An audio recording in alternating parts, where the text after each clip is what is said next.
Chapter 885. The basketball was a good basketball. Although the material was a little problematic, it was still okay. However, the air was not enough. Zhang Feng could not help but start to worry again. He patted the basketball twice and asked, "Niu Pai Huang, can your bellows inflate this thing?" "Just at the hole you left, inflate it, and plug it with the cork from before." This, Niu Pai Huang could not help but frown together. Seeing this, Zhang Feng could not help but sigh. "Go, let's go see your bellows." The principle of the bellows was the same as the inflator, but one was something that was dozens or hundreds of times smaller, and the other was something that could only stay in one place. The two entered the kitchen. Niu Pai Huang's landlords and workers in the kitchen all looked at Zhang Feng excitedly, especially the black ball in Zhang Feng's hand. Their eyes were burning. After Zhang Feng greeted everyone casually, he squatted in front of the bellows and looked at it. But after thinking about it, Zhang Feng felt that it was not possible. Looking at the remaining rubber, Zhang Feng could not help but have an idea. "Niu Pai Huang, go and find me a 7-foot-long bamboo tube as thick as an arm," and so on, until one end is only as big as this seam. Niu Pai Huang heard it and suddenly understood. He hurriedly ran out with the hatchet. What was this? This was Zhang Feng imparting skills. The previous bone-strengthening powder and the nutritional porridge business, he had been envious of it for a long time, just because of a word. That was strengthening the body. Not to mention those things that Zhang Feng made later, which one of them was not a business that made a fortune. At this time, Niu Pai Huang seemed to be worried that his wife was at home. He was afraid of annoying Zhang Feng, so he twisted his wife's ear and dragged her out of the door. Zhang Feng glanced at the door, waved his hand, and said with a smile, "Let's go. 3 days at most, and you'll be able to play this thing.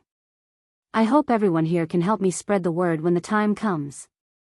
Although these people didn't know what publicity meant. But the gist of it was that he wanted them to take it out and say it. How could the crowd not agree? They happily promised and ran away. Zhang Feng finally has time to study the basketball's valve. It was easy to make a basketball, but once the air valve was not done properly, this thing would be useless.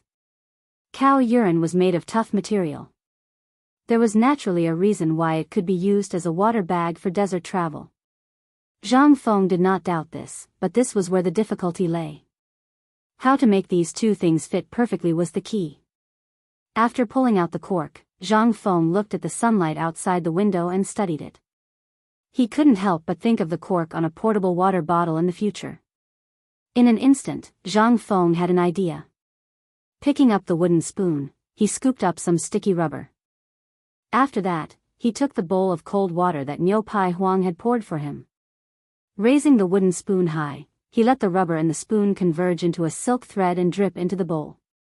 When Zhang Feng saw that it was almost done, he picked up a cylindrical rubber stick that was thinner than a chopstick. He drew on the basketball's air inlet and dipped it in layers of rubber to make it the same size as the air inlet. Then, he smeared the rubber on the air inlet. After doing all this, Zhang Feng carefully aimed the rubber stick in his hand at the air inlet and pressed it into the air inlet. After a while, Zhang Feng picked up the basketball again and soaked it into a water tank. Then, he squeezed the basketball hard. After all, there was still air in the basketball. After repeated tests to make sure that there was no possibility of air leakage, Zhang Feng breathed a sigh of relief. At this time, the basketball was finally completed. What was left was the inflatable cylinder. As long as the inflatable cylinder could perfectly pierce through the air inlet's rubber, everything would be perfect. "Prince Zhang, you're done just like that?" The sudden voice really startled Zhang Feng. He turned around and saw that it was Cow Leather Huang's little disciple. Zhang Feng asked, "You saw it all?" The little disciple nodded. Zhang Feng asked again, "What's your name?" "My name is Guotaibao." "Prince Zhang, you can call me Xiaobao." "Guotaibao? Too full. Good name." Zhang Feng couldn't help but secretly give a thumbs up.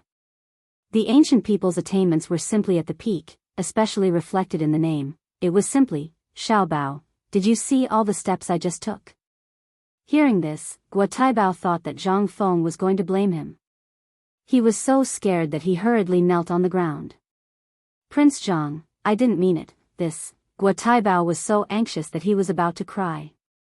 Please don't tell my master and mistress, or I'll lose another layer of skin. Zhang Feng joked, it's fine if you don't want me to say it. Let me ask you, did you remember the steps I just took? Yes. Zhang Feng heard this and nodded. Good, then from now on, the matter of making this basketball will be handed over to you. Remember, this skill is not allowed to be spread, or you'll be beheaded. Do you understand? If it gets out, not only will your head be lost, your whole family and your master's head will also be lost. Guo Taibao was scared out of his wits. In an instant, Zhang Feng smelled an unpleasant urine smell. This guy, so easily frightened? Zhang Feng frowned and covered his nose. When your master comes back, ask him to make an inflatable cylinder. As for how to make it and how to inflate it, I don't care. If I don't see him tomorrow morning, I'll find someone else to do this job. Chapter 886. Chang'an City was not a big place, but it was not small either. Even the slightest thing could spread throughout the city in an instant. Last night, out of nowhere, an unusual sound was heard. It was rumored that Zhang Feng, the dean of White Deer College in Shaoshan, had been observing the sky at night and had a great revelation. After the bone-strengthening powder and the nutritious porridge, he had come up with another activity that everyone could participate in. It was a good thing that could strengthen the body, relax the muscles, and prolong one's life.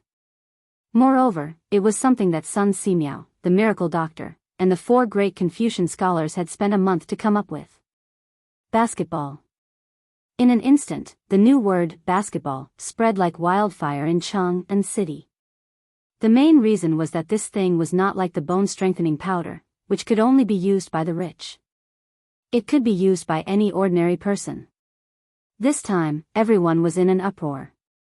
However, at this moment, everyone was shocked to find out that another incredible thing had happened in Tonghui Lane. They saw that under the big willow tree at the entrance of Tonghui Lane, a group of women who were bored out of their wits were squatting under a big willow tree and chatting. When a group of people from Tonghui Fang passed by and talked about something, the group of women couldn't help but block the group of women from passing by. Did you just say that Prince Zhang should pay for the basketball? The moment they asked that question, it became a big deal. More and more people gathered around.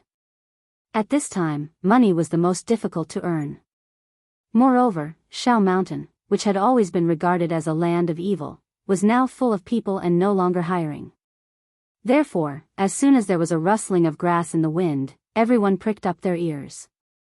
The people in Tonghui Lane were naturally those who had just witnessed Zhang Feng's miraculous deeds from Niupihuang.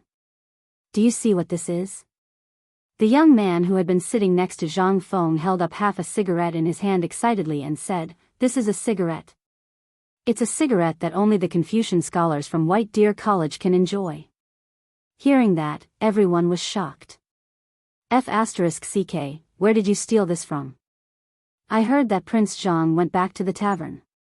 Did you guys go there to steal? Hearing this, the group of women could not take it anymore. He was about to step forward and grab that person, preparing to send him to the authorities for punishment.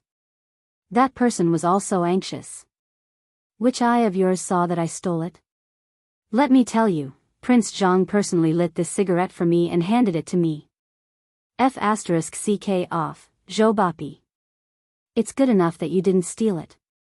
Prince Zhang is such a noble person. Why would he speak for you? This person, Zhou Bapi, was very famous in this area. This was because he had a history of theft 3 times and had been paraded through the streets 3 times.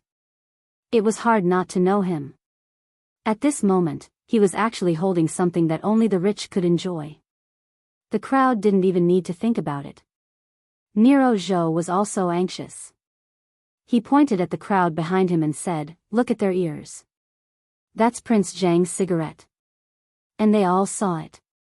At the entrance of Niupihuang, Prince Zhang personally gave all of us cigarettes. If you don't believe me, let's go to the authorities now. I'll definitely sue you for framing me. Hearing that, the women finally saw that everyone who came out of Tonghui Lane had the same cigarette in their ears and hands. They could not help but be shocked. Did Prince Zhang really give these to us personally? The people from Tonghui Lane straightened their backs as if they were presenting a treasure. They looked at the sky at a 45-degree angle and let the cigarette in their ears leak out. The onlookers couldn't help but suck in a breath of cold air. They hurriedly asked, "Nero Zhou, no, Master Zhou, tell us, what did Prince Zhang say? Why would he give you such expensive cigarettes?" "Hee, you begged me." Nero Zhou stroked the large black mole at the corner of his mouth and was extremely proud of himself. However, after waiting for a long time and seeing that no one was begging him, he could only rub his nose embarrassedly and say, "Prince Zhang is simply a god descending to the mortal world." Didn't an old Taoist say that Chang'an's Emperor Ziwei had descended to the mortal world? In my opinion, Prince Zhang must be that Emperor Ziwei. This ball was made by Prince Zhang when he saw how pitiful we were. We didn't have enough to eat or wear, so he made the bone-strengthening powder that only exists in the heavens. However, those damned rich bastards took it for themselves. In the end, Prince Zhang got angry and stopped making the powder. Instead, he made this thing called a basketball. This thing is amazing. Nero Zhou became more and more excited as he spoke. More and more onlookers gathered around. Even Niu Weili, who had a splitting headache early in the morning, appeared out of nowhere and surrounded them. "Kid, tell me, what did Brother Zhang come up with this time?" Nero Zhou was very excited. When had he ever been so awe-inspiring? This was all given to him by Prince Zhang. When he saw someone calling Prince Zhang brother, he immediately said disdainfully, "Who do you think you are? How can you call Prince Zhang a brother?" Before he could finish his sentence, Nero Zhou saw Niu Weili. The people around them unconsciously took a few steps back. Nero Zhou could not help but swallow his saliva with great difficulty. He knelt on the ground with a thud and said with a sobbing tone, "Lord Niu, I was talking nonsense. Please be magnanimous and don't lower yourself to my level." Chapter 887. How could Niu Weili be in the mood to argue with him? Yesterday, he didn't know what kind of wine Zhang Feng gave him. He didn't even know how he got back. He just heard from the servants that he was thrown from a carriage to the gate of the county government. He wanted to visit Zhang Feng early in the morning. He also wanted to see if he could get some lucrative jobs. For example, the security of the market under the hill. Now, the market under the hill was even more awesome than the two big markets in Chang'an. The tax revenue was simply enviable. But before he arrived at Tonghui Square, Niu Weili saw a group of people gathered together. Zhou Bapi, who was standing on the stone lion head at the gate of Tonghui Square, couldn't help but come up curiously. Then he heard this good news. His eyes lit up. At this time, he didn't care about Zhou Bapi's bad record. He waved his hand and said, "If you tell me everything in detail, I'll pretend that it didn't happen. If you lie, I'll punish you for the crime of dishonoring an official of the imperial court." While speaking, Niu Weili stared at Zhou Bapi and said, "At least 80 beatings, and then throw him into the mine." Hearing this, Zhou Bapi panicked. Lying on the ground, his whole body trembled. "Master Niu, you're so merciful. I was just talking on the spur of the moment. Prince Zhang himself is a god. How can ordinary people dare to claim kinship with him? So I'm just defending Prince Zhang's reputation. I don't mean anything against Master Niu. Get up and talk."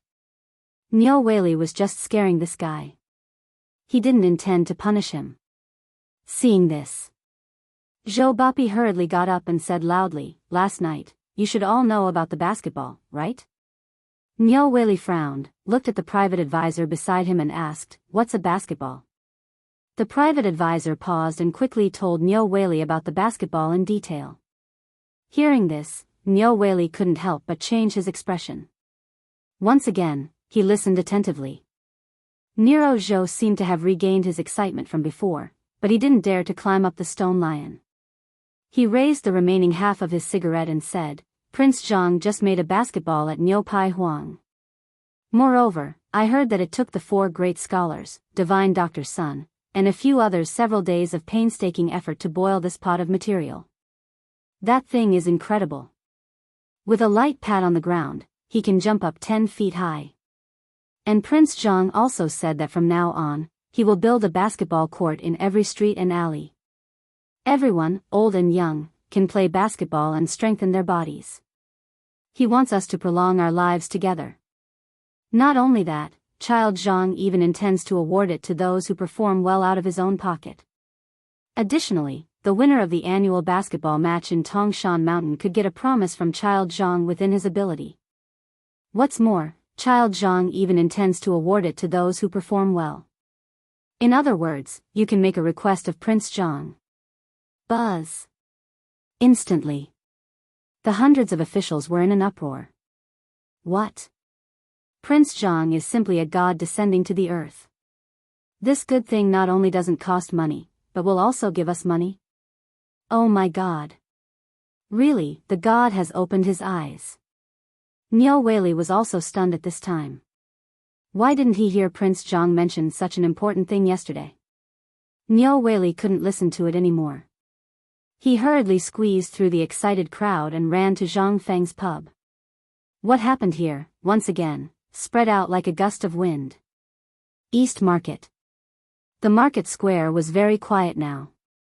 There were only a few merchants who were listlessly huddled together, playing poker to relieve their boredom. At this time, the appearance of a group of people instantly cheered up these businessmen in the East Market. They shouted again, but this group of people didn't come to buy things. He looked around and then told the people what he had just heard at the entrance of Tonghuifang. Let me tell you a good thing. First, don't tell anyone. You should have heard of Prince Zhang, right? He's the dean of White Deer College. He just made a basketball. And that thing can shoot up as high as the city wall with a single hit. I also heard that this thing can not only prolong life, but also cure all kinds of diseases if you lick it and eat it. Not only that, Prince Zhang is going to reward those who play basketball well with his own money. Hearing that, the people in the East Market were in an uproar. The situation in the West Market was also the same at this time. It's true. You should have heard of Master Niu from the Chong and local government, right?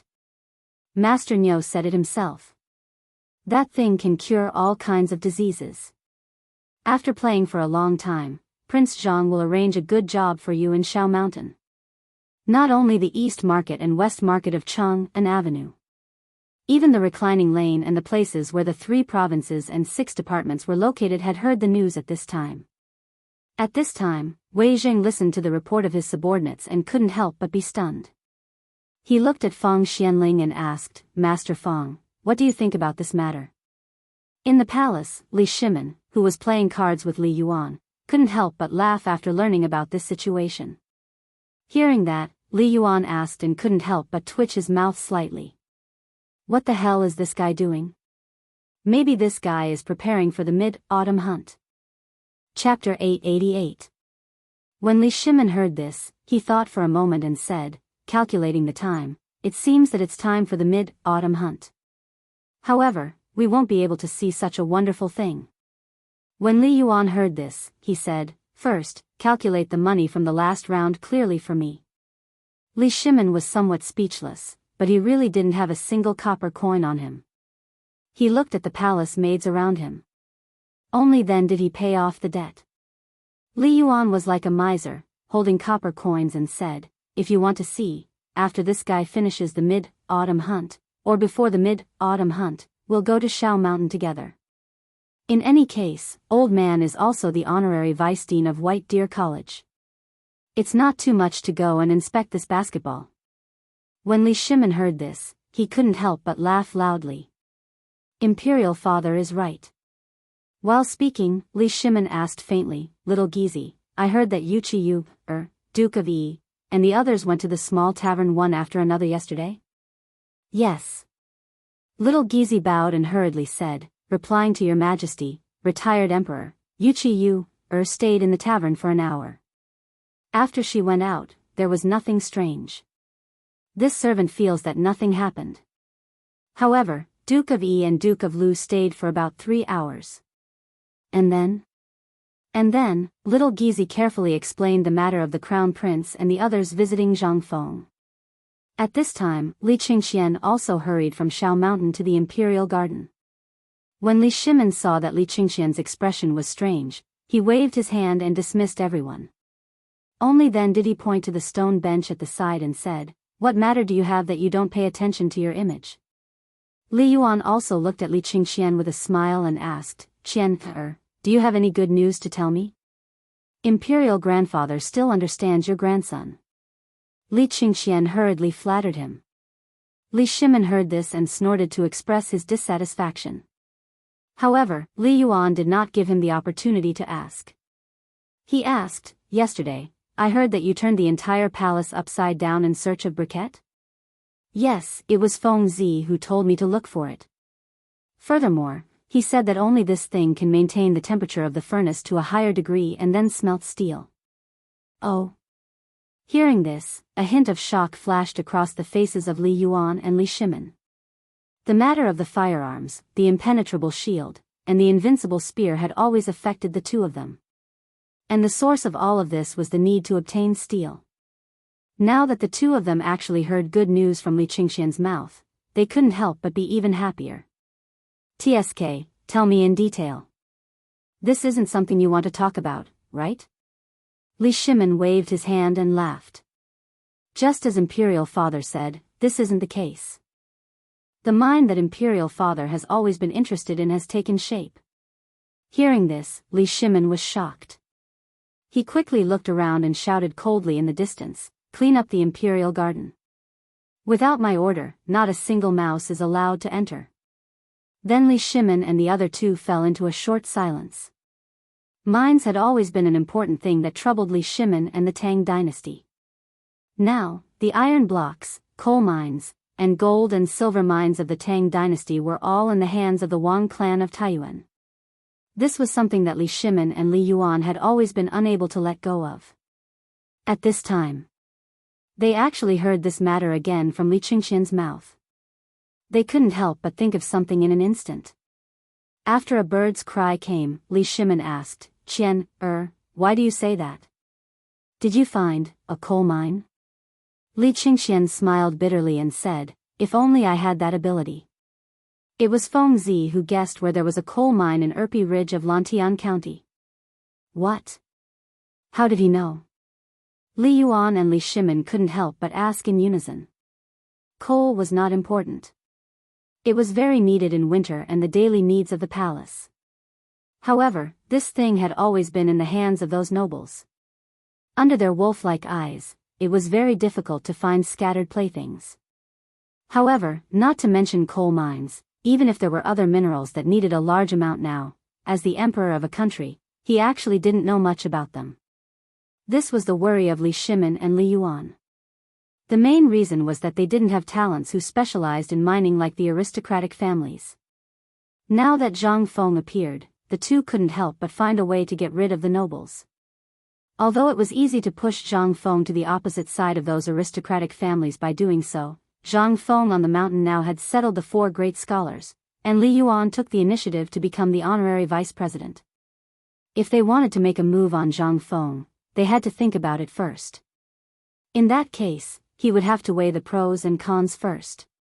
Moreover, if it was as Zhang Feng had said, he would be able to create this gun that was even more terrifying than the invincible spear in a short period of time. Then what was Li Shimin afraid of? At that time, no matter what Guanlong 8 great families, as well as those 5 families and 7 families, they would all tremble under his power. Li Shimin's eyes couldn't help but become more intense. "Tell me, is this matter confirmed?" Li Qingxian shook his head and said, "It is because of the importance of this matter that I sent out countless loyal people last night, and then hurriedly returned to the palace to report." "Good." Li Shimin nodded in appreciation. "It seems that I made the right choice to let you follow Feng Zi. This is the way a monarch should do. Before doing anything, you must first think clearly about the pros and cons of the matter." Li Shimin put his hands behind his back. After wandering around the pavilion in the middle of the lake, he said, "I will give you a secret edict. Quickly let Niu Jinda send someone to personally go and do it according to Feng Zi's method. You must not leave Chang'an. Otherwise, if those damn flies smell it, it will be troublesome. Li Qingxian heard this and said, I obey the edict. Chapter 889. These 2 days, Chang'an was not peaceful. Everyone stared with wide eyes, waiting for the basketball to appear. And in the palace. Ever since Li Qingxian bid farewell to Li Shimin and Li Yuan, he went to Empress Jiangxuan's place to pay his respects, then hurriedly left the palace. In his bosom, he carried a letter that Li Yuan wrote to Zhang Feng. Thinking of the contents of the letter, Li Qingxian could not help but be speechless. This retired emperor actually asked the person in charge of construction to build a basketball court in the palace that was dedicated to him. Although this request was nothing much, who would dare to do something that had never been seen before? Who would be able to bear the responsibility? Originally, Imperial Father was building a private residence for you, but you didn't even look at it. Instead, you gave it to Zhang Feng. Li Qingxian couldn't help but feel jealous. That private residence, the amount of money spent, as well as the design, were all of a higher standard than the palace. The main reason was that Li Shimin wanted to take care of Li Yuan's life, so he did everything he could. But now? This damned brat, he didn't even look at it. Looking at the groggy Wang Kong, Li Qingxian could not help but sigh. All the good things were taken away by the pig. Oh, isn't this young Master Li?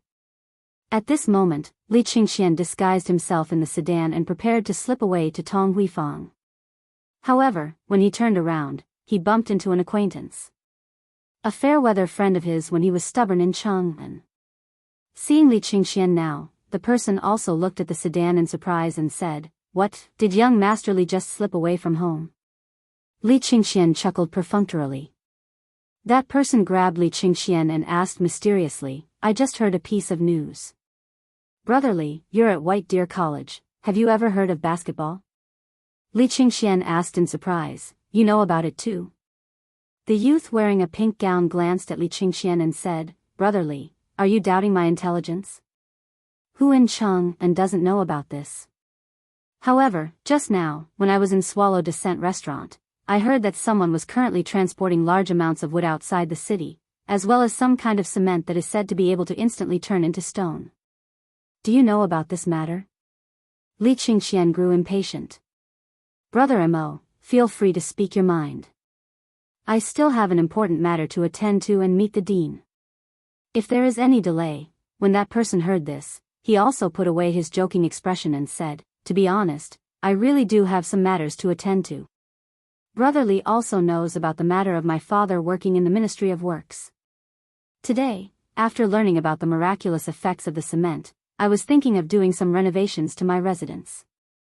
That was why I thought of Brother Li. Right now, it seems like Brother Li and Principal Zhang have quite a deep relationship, so, Li Qingxian's eyes narrowed slightly.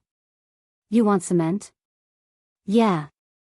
As long as Brother Li is willing to help me with this big favor, I've heard that a thief from the previous dynasty was caught and his whole family was escorted back to the capital.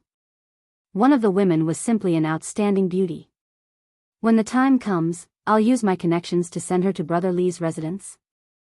Li Qingxian had also heard of this matter. Although he was tempted, how could he have the time and mood to think about it at this time? At this moment, a cold and somewhat charming voice startled the two of them. Isn't this young Master Li? Young Master Li is also going to Prince Zhang's tavern? The voice was very charming. When the pink-clothed youth heard the voice, he was completely dumbfounded. He slowly turned around with a love-struck expression. What entered his eyes was a pair of charming eyes under the curtain of a carriage, causing the youth's saliva to flow all over the ground.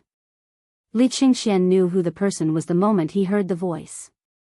He had also seen the power of this woman. Not daring to meet her eyes, he bowed and said, Li Qingxian greets Miss Yu, That's right. The person who had come was Yuchi Yu, When the pink-clothed youth saw that the two of them knew each other, he hurriedly wiped the saliva off his mouth and stepped forward to bow elegantly. Mo Zizong greets Miss Yu, Who was Yuchi Yu, Although she had not seen thousands of such debauches, she had seen hundreds of them. Therefore, she automatically filtered out Mo Zizong's words and looked at Li Qingxian instead. Brother Mo, let me give you a word of advice. You're a femme fatale. Then, he continued Yuchi Yu's words. That's right, we're going to the tavern. Why did Miss Yu come today because of the basketball matter? Yuchi Yu invited Li Qingxian into the carriage, but Li Qingxian refused. This made Yuchi Yu a little surprised. She pursed her lips and said, could it be that young Master Li is afraid of me? Cough, cough. Miss Yu, what are you saying? Feng Zi is still waiting. You go ahead first. I'll catch up later. What a joke. Li Qingxian did not dare to provoke this woman. Probably only that pervert Feng Zi could control such a poisonous scorpion. The pink-clothed young man couldn't help but stare blankly at this scene. Especially Li Qingxian's actions just now. It was completely different from the young Master Li he knew. Could it be that this woman was really so afraid? However, this was not important. Damn it. They did not even talk about the proper business. While Mo Zizong was beating his chest and stamping his feet, Yuchi Gong and Qing Yaojin's subordinates, a large number of soldiers from the Chang and military camp, disguised as ordinary people, entered Chang and city gate with a large amount of wood. Yuchi Gong and Qing Yaojin rode on big horses. Although ordinary people would not be able to resist the two of them because of their makeup, their ferocious faces were still frightening. When the people surrounding Chang and city's gate saw the carriages full of wood, they could not help but exclaim, could these people be craftsmen from Shao Mountain? Are they here to build a basketball court? Chapter 890. The people who built the basketball court had entered the city. This news spread like wildfire among the commoners. In an instant, countless people gathered behind the carriages. They wanted to see how these pieces of wood could become the rumored object in the hands of these people. Qing Yaojin and Yuchi Gong wandered around Chang and city for a while. Then, Yuchi Gong turned his horse's head and said, why don't we build one at the entrance of Tonghui Lane? Qing Yaojin nodded. You don't say. This place is connected to all directions and connects the east and the west. If we build it here, not only will it highlight Feng Zi, but it will also make Tonghui Lane's reputation soar. Okay, let's do it here. The two of them discussed and decided on the matter. On the other side, Niu Weili first went to Niu Pai Huang's workshop. When he did not see Zhang Feng, he went to Zhang Feng's tavern with Niu Pai Huang, who had just finished making the basketball. At this time, Zhang Feng was already sleeping soundly under the crooked tree at the entrance of the tavern. The two of them did not dare to disturb him. They squatted beside Zhang Feng with the basketball in their arms and waited. Not long after, Yuchi Yu's palanquin slowly came to a stop at the entrance of the tavern under their gazes. When Niu Weili saw the standard on the sedan chair, his scalp went numb. Well, wait here. I'll come back another day. After saying that, Niu Weili used his running speed to escape from here. Seeing this, Niu Weili's yellow skin was stunned. What a joke. That was the sedan chair of Duke Yi's residence. Others might not recognize it, but as a small county magistrate of Chang'an, how could he not recognize it? On the first day he came to Chang'an City, the first thing he did was to remember all the high-ranking officials and dignitaries in Chang'an City. The symbol on the carriage was the best proof. Niu Weili's back could not help but break out in cold sweat as he ran. Yesterday, he also noticed the carriage and the woman in it. Although he had never seen her before, he knew that she could ride the carriage of Duke Yi's residence and walk around in such a flashy manner in Chang'an City. As long as one wasn't an idiot, they would know that this person wasn't someone they could afford to offend. In addition, he had heard from others yesterday that this woman had only left the tavern after a long time. If she wasn't close to Prince Zhang, who would dare to do so? Today, he came to find Zhang Feng to ask for a favor. If that sentence offended the person who came, then his life would be over. However, before Niu Weili could walk out of Tong Huifang, he saw two tall and burly men riding horses in front of Tong Huifang. Niu Weili, who had a stomach full of anger, finally found a way to vent. After tidying up his clothes, he appeared at the entrance of Tong Huifang with a gloomy face and coldly shouted, "Stop! Who are you? Don't you know you can't ride a horse in Chang'an City?" Hearing this, Yuchi Gongqing and Yuchi Gongqing Jin were all stunned. The soldiers were more interested in watching a good show. The surrounding officials and common people looked at Niu Weili with ridicule. It was indescribably strange. Niu Weili's mind was still in a mess, so he didn't notice the strange atmosphere. He stepped forward and scolded, "Where are the barbarians from? Don't you know the law of Chang'an City? Get off the horse quickly, or follow me to the Chang'an local government, ordinary." Before he finished, Niu Weili's knees went soft and he knelt on the road, trembling all over. "Hey, you, who is this fool?" Qing Yao Jin looked at Niu Weili in surprise and asked. Yuchi Gong didn't know. He scratched his head and said, "I don't care who he is. Let's do what we should do. Later, we'll find Fengzi for a drink. You two, get off the horse quickly. This is the county magistrate of Chang'an local government. Yesterday, he became friends with Prince Zhang. They are brothers." Puff. Before the onlookers finished, Niu Weili spat out a mouthful of blood and said in a trembling voice, "I didn't know it was you too. I'll get out of here. Please continue. Pretend you didn't see me." As he spoke, Niu Weili staggered to his feet and scrambled away. Damn it. Why were these two gods of slaughter here? Although the two of them were in disguise, he still remembered the jade plates on their belts. There were 5 green dragon tokens given by the emperor. Yuchi Gong, Qing Yao Jin, Li Jing, Niu Jinda, Qin Xiong, and Qin Shubao. These 5 lords were told on the first day in the Chang'an local government that they couldn't be provoked. To think that I would be able to see 2 of them today. And judging from their figures, they were the most difficult to deal with, the devil Qing Yao Jin and the reckless Yuchi Gong. Damn it, what was wrong with Lao Tzu today? Niu Weili wanted to cry. However, Yuchi Gong and Qing Yao Jin were confused. But judging from Niu Weili's behavior, this old guy seemed to have recognized them. "Lao Hei, it seems that you're not doing a good job," Yuchi Gong joked. Qing Yao Jin pointed at a soldier and said, "Go, follow the county magistrate and tell him what we're here for."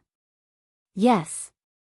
The soldier, who was also strong, shook his shoulders and threw a small wooden stake on the ground. He clenched his fists and followed Niu Weili with a sneer. Chapter 891. Move faster. Don't move the floor tiles. You motherf asterisk cur, go measure it and erect the wooden stake.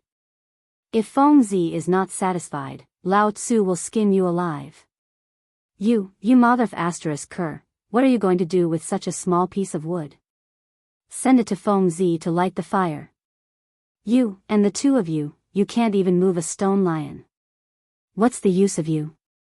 Scram, go back and get a whip for Lao Tzu. Under the stunned gazes of the onlookers, a pine tree with a diameter of 3 feet and a height of 3 feet was erected at the entrance of the market. This scene stunned everyone. Nero Zhou, who was in the crowd, mustered up his courage and flashed half a cigarette in his hand. He asked, "Sir, what are you doing?" Yuchi Gong glanced at Nero Zhou and his gaze fell on the cigarette in his hand. He frowned and asked, "Is this from Tong Huifang?" Nero Zhou heard this and quickly nodded. Seeing this, Yuchi Gong said lazily, "Isn't this the basketball court that Fengzi was talking about? Lao Tzu built a basketball court for you. What are you doing? You're embarrassing Fengzi. Don't you know how to help? Basketball court? And it was the first basketball court to be built in Tong Huifang?" Everyone's eyes lit up when they heard this, but then they felt ashamed. It was such a thick piece of wood. It was really difficult for these children to lift it. They could not help but feel embarrassed and rushed forward to help. Nero Zhou's eyes rolled when he saw this. He also ran over to follow or shout to the soldiers who were digging the hole. The miraculous matter of the basketball court being built in Tong Huifang was out of control. The people of Chang, and who had nothing better to do, all came forward to see this strange thing. However, when they saw the wooden stake that was much higher than the entrance of the market, all of them could not help but gasp in shock. My mother! This was not something ordinary people could play with. It was so tall. How could it be thrown up? In no time, the news of Tong Huifang building a magical basketball court spread like a whirlwind. Zhang Feng also woke up amidst the commotion. As soon as he opened his eyes, he saw Niu Pai Huang squatting beside him, which gave Zhang Feng a fright. Seeing Zhang Feng wake up, Niu Pai Huang grinned. That mouthful of yellow teeth made Zhang Feng feel nauseous. Done? Zhang Feng hurriedly asked. Niu Pai Huang was so excited that he handed the basketball that Zhang Feng had modified the air valve to Zhang Feng. The basketball was simply polished, and Su Rian looked slightly rough. However, this was the effect that Zhang Feng wanted. As for the appearance, Zhang Feng didn't care. It wouldn't be too late to think about the patterns after the market opened up. Zhang Feng took the basketball and pressed it. The air of the basketball was very strong. He tried to pat it. If it weren't for the Tang dynasty, Zhang Feng would really think that this thing was also a time traveler. Not bad, you did a good job. I'll write you a note later. You go to Shao Mountain and ask the old village chief for money. From now on, I'll buy each of these things at a price of 1 million. How about that? 100 copper coins? This price made Niu Pai Huang tremble with excitement. Even with the addition of the whole piece of cowhide, the total cost was less than 30 copper coins. Niu Pai Huang couldn't help but shed tears of gratitude. Why do you need to go to Shao Mountain? Can't I just give it to him now? At this moment, Li Qingxian's voice sounded from beside the palanquin. Zhang Feng looked over and only then did he notice Yu standing beside Li Qingxian. She was wearing a peach-colored gauze dress and holding an oil paper umbrella. Seeing the two of them, Zhang Feng couldn't help but have a question in his mind. You too, Li Qingxian hurriedly waved his hand and said, don't misunderstand. We just met on the road. Besides, you were sleeping soundly. Miss Yu couldn't bear to disturb you, so I told her about you. Hearing this, Zhang Feng couldn't help but feel speechless. Seeing this, Yu slightly bowed and said, You greets Prince Zhang. I haven't seen you for a day, but Prince Zhang's complexion looks better. My goodness, your grandma's leg. Seeing you, Lao Tzu feels uncomfortable everywhere. However, Zhang Feng only dared to criticize in his heart. After seeing Li Qingxian give Niu Pai Huang a banknote, he smiled and cupped his hands. However, Zhang Feng didn't invite the two of them in. Instead, he asked, what's going on the street? Did the people on the mountain come back? It's so noisy. Li Qingxian was stunned. You don't know? What do I know? Hearing their conversation, Yu couldn't help but smile and said, let you explain. It's at the entrance of Tonghui Square. Cousin and old Shen are building the basketball court Prince Zhang mentioned. Zhang Feng nodded when he heard this. He patted the basketball in his hand, but it was snatched away by Li Qingxian. Out of curiosity, Li Qingxian slammed it on the ground, giving Zhang Feng and Yu a fright. The basketball suddenly rose several feet into the air, then bounced off the roof of the tavern and went to another place. Li Qingxian couldn't help but be stunned. Damn, what's that? Did that ball spread its wings? Chapter 892. F***CK. Zhang Feng looked at the basketball that disappeared in the air and couldn't help but burst out with a classic phrase. Yu and Niu Pai Huang, who were about to leave, were stunned. Zhang Feng didn't have time to scold Li Qingxian. He ran after the basketball. Yu glared at Li Qingxian and also lifted her skirt. She didn't even want the umbrella. Like a butterfly, she chased after Zhang Feng. Prince Zhang, wait for me. Li Qingxian finally reacted. He looked at his own hand, then looked at the yellow leather that was looking at him with bad intentions. He shouted, why aren't you looking for the ball? If you lose the ball, this young master will strip you and make you into a basketball." As he spoke, Li Qingxian took a step forward and followed after him. This was the first basketball. Naturally, he knew the value of this ball. Otherwise, with Zhang Feng's character, he wouldn't care if he lost it. Why would he chase after it? At most, he would just make another one. There were only 8 days left until the mid-autumn hunt. At the entrance of Tonghui Fang, Yu Qigong and Qing Yaojin looked at the busy crowd. They squatted on the side of the road and smoked while pondering about the magic of this basketball. When they were talking about it, the 2 old men couldn't help but shout angrily. At this moment, Yu Qigong finished his cigarette and was about to add a second one. He heard a dong sound. Someone suddenly slapped his head from the top of his head. Instantly, the cigarette in his mouth went into his throat. It was so hot that Yu Qigong slapped Qing Yaojin's face. Qing Yaojin was so angry that he shouted, "Are you King itching for a beating?" Yu Qigong was also anxious. "What? Do you want to move around? Lao Tzu provoked you. How dare you slap Lao Tzu's head? Look at Lao Tzu's mouth. It's full of King blisters. Mother Ker, who the CK allowed you to smoke? It's like you're doing something. Can't you be more refined?" Thump, thump, thump. Just as the 2 of them were about to fight, a strange sound suddenly rang out beside them. The 2 of them weren't mortals, so they instantly noticed the bouncing black ball.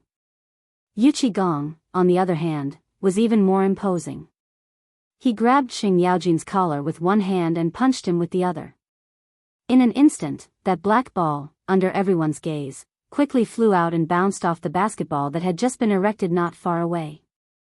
Then, it once again flew back to Yu Qigong's face at an even faster speed than before. This time, Qing Yaojin was dumbfounded. Yu Qigong also heard the sound of the ball breaking through the air. When he turned his face, it just so happened that his big face was in close contact with the basketball. Boom! Yu Qigong was, after all, a martial artist. The power of his punch was naturally different from others. At this time, after the basketball slowly bounced away, under the horrified gaze of the crowd, 2 long streams of blood gushed out from Yu Qigong's nose like spring water. At this time, everyone looked at the strange thing and sucked in a breath of cold air. The dignified Duke of Yi was actually sneakily attacked by a hidden weapon. In an instant, the soldiers who were working were all excited and were about to surround the ball. Some of them even chased after the basketball. They kicked and punched and kicked it even more vigorously. The onlookers burst into laughter. At this time, Nero Zhou looked at Yu Qigong's nose with some confusion and then looked at the black thing that everyone was chasing. Suddenly, he seemed to think of something and exclaimed, "Isn't that Prince Zhang's basketball? Who brought it here?" At this time, everyone was stunned. They looked at the basketball in astonishment. Qing Yaojin, who was laughing at Yu Qigong, and Yu Qigong, who was rolling up his sleeves in a rage, were also stunned. Yu Qigong wiped the blood from his nose and angrily pointed at Nero Zhou. "Boy, let me ask you. Are you sure that this thing is Fengzi's basketball? If you dare to lie, Lao Tzu will tear you apart alive." Nero Zhou was obviously frightened by Yu Qigong's fierceness. He said with trembling legs, "Master, this is really Prince Zhang's basketball. Today at the entrance of Niu Pai Huang, everyone saw it." "Yes, Master, this ball was made by Prince Zhang. I also saw it at that time, but it didn't look so lively at that time." Hearing that, all the onlookers could not help but be shocked. "What? Are you sure this thing is Prince Zhang's basketball? Why does it look so strange? Oh my God." At this time, Yu Qigong and Qing Yaojin could not help but be secretly shocked. This thing, they finally knew how to use it in the military. This damn thing was simply prepared for the training of sharpshooters. "Come on, catch it for me. Mother Ker, who told you to kick it? If you break it, you won't be able to pay for it even if I kill you." Finally, the group of bandits became obedient. After a while, they caught the basketball and respectfully handed it to Yu Qigong. Qing Yao Jin wanted to play, but Yu Qigong pushed him aside. Bang! Yu Qigong smashed it hard on the ground. In the blink of an eye, the basketball suddenly rose several feet into the air. Yu Qigong could not help but be amused. Hey! This kid is really king talent. Chapter 893. Qing Yao Jin had long been itching to play. Seeing that Yu Qigong was not paying attention, he kicked him aside and grabbed the basketball. He hugged the basketball with both hands and laughed. Old you, I said you don't know how to play. You really don't know how to play. Let me show you how I play. While talking, Qing Yao Jin almost used all his strength. He raised both hands above his head and was about to throw the basketball down. At this moment, Zhang Feng's angry voice also sounded not far away. Stop! Bang! But it was too late. The black basketball in Qing Yaojin's hand had already broken countless willow branches in an instant and rushed into the sky under Zhang Feng's frightened, distressed, and angry eyes. For a moment, Zhang Feng's eyes were filled with distress, anger, and an impulse to kill. Yu Qiyu, Li Qingxian, Niu Pai Huang, and the others who were following closely behind were even more shocked. Especially Li Qingxian, whose face changed instantly. At this moment, Qing Yao Jin and Yu Qigong also noticed Zhang Feng's face. The onlookers also noticed his face. After a commotion, the crowd could not help but slowly retreat. Hey, Fengzi, don't be so stingy. Isn't this the way to play this thing? Qing Yao Jin saw Zhang Feng's face and his heart skipped a beat. But who was he? He was Qing Yao Jin, a pain in the ass. He touched his nose and could not find anything. As for his face? What was that thing? He really did not know what it was. Seeing this, Nero Zhou rolled his eyes. Seeing that no one cared about the basketball falling down, he hurriedly rushed up and wanted to catch the basketball to take the credit. But when he opened his arms and waited for the basketball to fall into his arms, a pair of big hands swayed in front of him and the basketball steadily fell into Yu Qigong's hands. And he coldly glanced at Nero Zhou. This glance made Nero Zhou tremble all over. They hurriedly retreated to the back of the crowd, not daring to move. At this time, Zhang Feng finally caught up. He angrily snatched the basketball and looked at it with distress. He almost covered it under his buttocks. Motherf *Ker, Lao Tzu hadn't even played the ball when it was ready. Motherf *Ker, Lao Tzu was almost reimbursed. Are you guys stupid? If Lao Tzu doesn't have a ball during the mid-autumn hunt, Lao Tzu will fight it out with you. Qing Yao Jin finally realized that something wasn't right. Under Li Qingxian's gaze, he hurriedly asked, Feng Zi, this isn't how you play it? Zhang Feng looked at the scratches on the ball with heartache and said fiercely, what do you think? If I let you guys play like this, Lao Tzu wouldn't be able to do it. I'll just let you guys do it. This ball suddenly hit his face. Look, it's bleeding. I don't know where it came from, so in order to avenge my brother, I can only do this. I thought it was some kind of hidden weapon. The more Qing Yao Jin said, the more guilty he felt. In the end, he couldn't help but stare at Li Qingxian and ask, what's the matter with this ball? Why did it grow legs and run over here? It's him, master. It's not my fault. It's him. He took it from Prince Zhang, and then just like you just did, Niu Pai Huang betrayed Li Qingxian without any sense of loyalty. In his opinion, Feng Zi was known for being honest and always being bullied. Who didn't know that Li Qingxian was stubborn? Seeing the disaster, Niu Pai Huang immediately stood on Zhang Feng's side. Li Qingxian was so angry that he wanted to kill someone. Well, I didn't do it on purpose, hey. So it was you who did it? Come. Look at my nose, look at my mouth. Don't you know how useful Feng Zi's basketball is? You took it out to tease old man? How could Yu Qigong and Qing Yao Jin let go of such a good thing? They immediately stood up and began to blame Li Qingxian. 8 days. There are only 8 days left. Feng Zi put in a lot of effort. Do you think it's easy for him? What are you thinking, kid? And you. Forget it, I can't be bothered to talk about you. As he spoke, Yuchi Gong pointed at Yuchi wanting to say something. Although Yuchi was wearing a peach-colored veil, her enchanting eyes narrowed slightly. She looked as if she had been wronged, causing Yuchi Gong to smack his lips and turn around to vent his frustration at Li Qingxian. Enough. Let's stop acting, okay? Zhang Feng felt a headache coming on. He quickly stopped everyone. How could he not know that they were acting? However, Zhang Feng's words caused them to be stunned.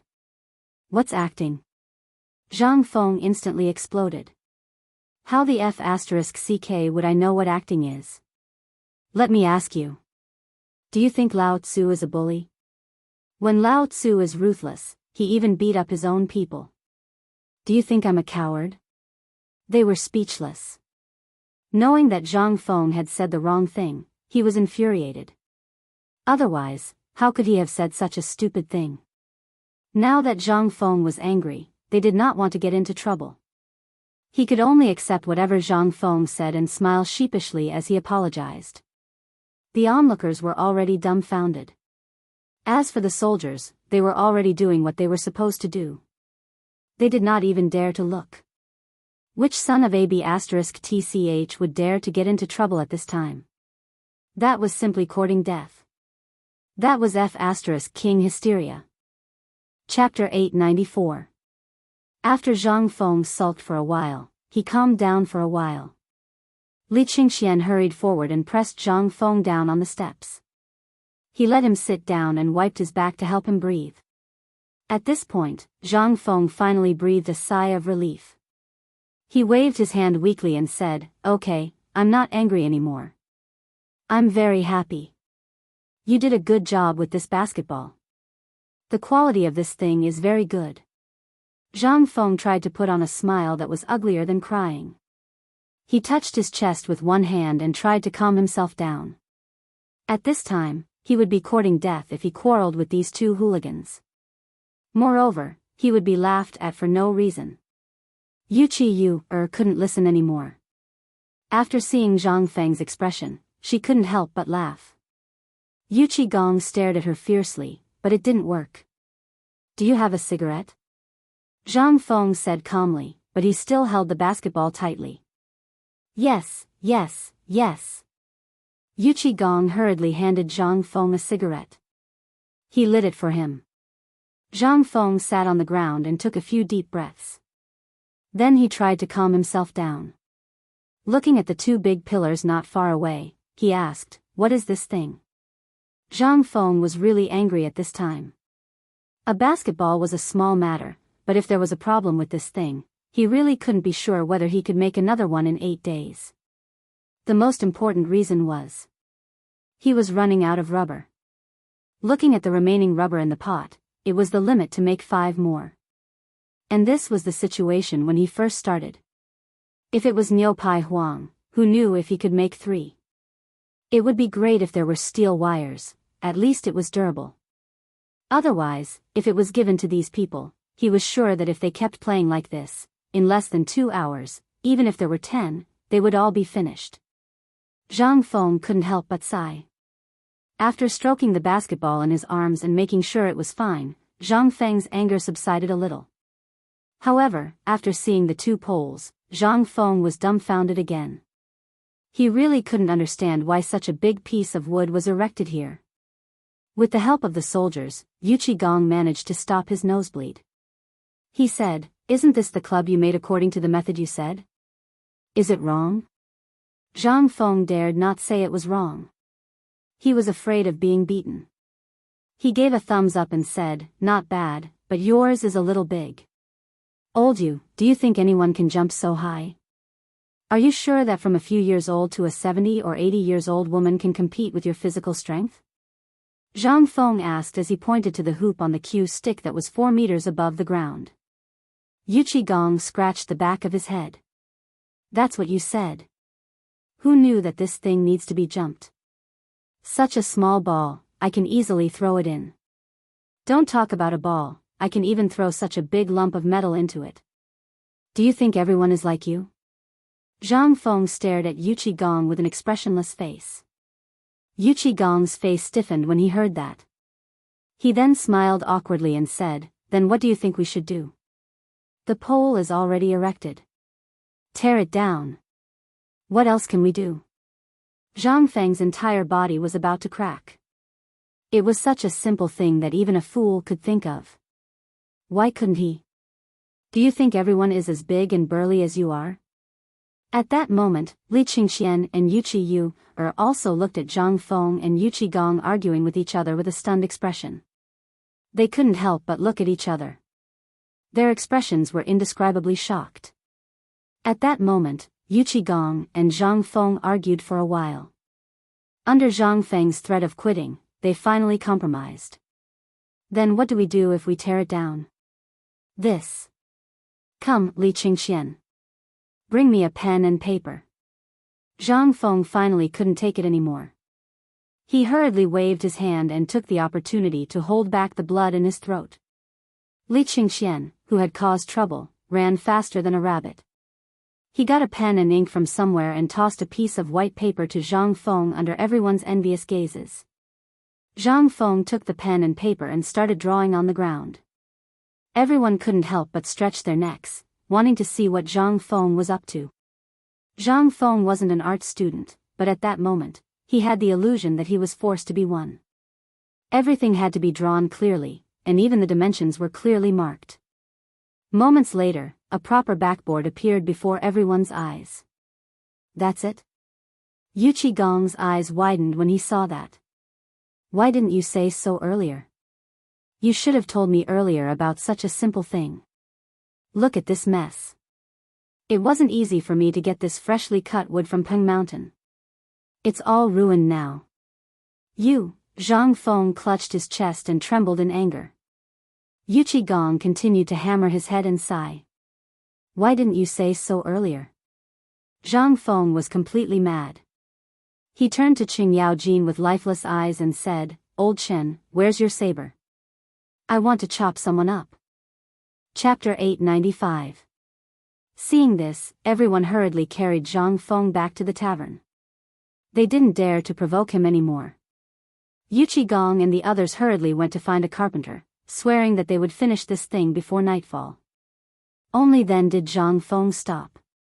At this time, Yu Qigong felt refreshed. The grudge of being tricked by Zhang Feng had been avenged. Although he had gotten his revenge, Yu Qigong knew the seriousness of the matter. He didn't dare to be careless and hurriedly went to the marine training ground.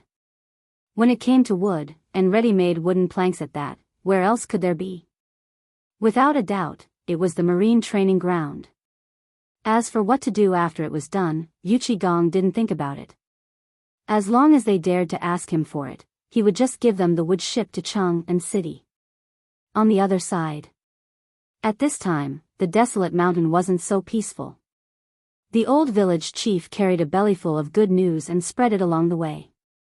He wanted everyone to know about Zhang Feng's great achievements. In the end, everyone was shocked to know about the dean's plan. Jing Shu and Zhang Yuyao looked at the old village chief who was smiling so widely that his wrinkles were blooming. They asked anxiously, did he say when he'll be back? How can he be there alone? The old village head blinked, but in the end, he decided to hide the matter of Yu Qiyu. However, he could still deceive Zhang Yuyao. As for whether he could deceive Jing Shu, that was unknown. After reporting that he was safe, the old village chief didn't disturb them anymore. He got up and ran to the waterfall. At this time, Yu Shinan and the others had already entered Zhang Feng's living room. As soon as they entered, they asked in surprise, "Old village chief, what is that kid up to at the foot of the mountain again?" Without waiting for Yu Shinan to finish, Sun Simiao also came up and asked, "Old man, just heard that Feng Zi spent a month with us at the foot of the mountain to come up with a basketball formula. Old village chief, tell me, what is this basketball? Why doesn't old man know?" The old village chief was stunned. Just as he was about to thank them, he was stunned when he heard what they said. What? You don't know? What do we know? Yu Shernan's face stiffened. He snorted coldly and said, looks like it's that brat's doing again. He hasn't done anything yet. You're going to accuse us of something that doesn't even exist? If this goes on for a long time, what will happen? Sun Simiao was even more anxious. His entire life's reputation. Although he knew that Zhang Feng's medical skills weren't shallow, he didn't even know about something that could prolong one's life. How could this kid know? If something went wrong after eating it, wouldn't that be terrible? Sun Simiao couldn't help but hurriedly step forward and pull the old village chief's hand, asking, Old village chief, hurry up and tell me, what is this thing that can strengthen the body and prolong life like? The old village chief thought about the black thing and wanted to say something, but he didn't know what to say. He asked, you don't know what's in the pot? What pot? Hearing this, the old village chief suddenly understood. This is bad. That brat even lied to me? Yu Shernan and the others couldn't help but turn pale with fright. They hurriedly asked, why don't you tell us what that brat is doing first, and then we'll see what we can do. That brat is very sly. How would I know? I don't know where he got a pot of black stuff from, and the smell is even worse than the toilet. By the way, do you know about cowhide yellow? The guy who cooks cowhide yellow? The more they listened, the more confused they felt. Their hearts couldn't help but thump. Didn't you say that Feng was tinkering with something? Why did he go to that place? Could it be that he went to look for cinnabar? But what's there in that place? Where is there cinnabar? That brat said that he was tinkering with some kind of basketball, something that could be used to deal with this mid-autumn hunt. The old village chief stomped his feet anxiously. As he spoke, he prepared to run down the mountain. The others hurriedly pressed him down on the bench. Yu Shernan looked at Zhongren suspiciously and asked, believe me, do you remember that brat said that he was tinkering with something to deal with this mid-autumn hunt? Yes, I remember, but what if that brat is up to something unorthodox? Then, what will we do? The few of them couldn't help but be shocked. Could it be that this brat was tinkering with a basketball? They couldn't help but surround the old village chief and tell him everything that he had heard and seen in detail. The more they listened, the more confused they became. Although they were certain that Zhang Feng was up to something and wasn't cheating, they didn't know the specifics. They couldn't help but call Zhang Sun over and ask him to go down the mountain immediately to see what Zhang Feng was up to, and report back as soon as possible. As for Zhang Yuyao, she couldn't help but sit at the side and choke as she listened to everyone's words. As she sobbed, Zhang Yuyao glared fiercely at the few of them and said over and over again in her heart, Prince Zhang is risking his life at the foot of the mountain, and you bunch of old men are here talking nonsense. Aren't you ashamed? Chapter 896. Zhang Sun had been so busy these past few days that he felt like he was about to fly. On one hand, he had to deal with the smelting workshop. On the other hand, he had to deal with the mobilization of the people on the mountain. He and Qing Chimo were so tired that they were about to collapse. But just now, he was finally free. Yu Shernan had personally ordered him to immediately go down the mountain and ask what the hell Zhang Feng was trying to do. When Zhang Sun heard this, he immediately got up from the stool and ran off. Qing Chimo and the others were so angry that they cried out that the heavens were unfair. Zhang Sun went down the mountain, got a horse, and galloped towards Chang'an City. Along the way, he saw people from the military camp. At this time, they were pulling large and thick lumber in an endless stream. They were lining up to transport it to Chang'an City. After asking around a little, Zhang Sun found out that these things were actually going to build a basketball court. What kind of thing is a basketball court? Zhang Sun was suspicious as he galloped. The closer he got to Chang'an City, the more people were talking about this. When he reached Chang'an City, the things that entered his ears were all about strengthening one's body, relaxing one's muscles and meridians to prolong one's life, and so on. He even heard some people talking about what kind of magical thing Zhang Feng from Tong Hui Fong had made. He could fly more than 10 feet high with a single jump. This made Zhang Sun even more confused. What was Feng Zi doing? Before he could go to Yan Lai Lu to have some fun, Zhang Sun urged the date red horse to gallop into Tong Huifang. The originally sparsely populated Tong Huifang was now extremely crowded. Zhang Sun couldn't help but slow down. By the time he arrived at the entrance of Tong Hui Square, the place was already filled with commoners who wanted to join in the fun. There were also vehicles loaded with piles of wood. Even the roadside was filled with piles of wood. From afar, Zhang Sun saw a familiar face. He hastily called over one of Yu Qigong's soldiers. This soldier was once one of the stubborn ones in Chang'an. His father was a subordinate of Zhang Sun Wuji. There was once when they went too far and almost burned down Yan Lai restaurant. When the Ministry of Works demanded an explanation, this kid took the initiative to take the blame for Zhang Sun Chong. Furthermore, Zhang Sun Chong was also very generous. With a drink, he bribed Yuchi Baolin and allowed him to enter the military camp. Now that they met again, the two of them sighed. However, Zhang Sun couldn't be bothered to ask about his well-being. Wouldn't it be fine if he invited him to Yan Lai Lu to book a place for him after he was done? Let me ask you, what is going on? As Zhang Sun spoke, he took out a cigarette from his bosom and handed it to the young man. The young man was too lazy to refuse. After taking out a lighter, he said, "I suggest you go and ask your brother." That kid was almost angered to death. Zhang Sun was even more curious. "Why don't you tell him properly?"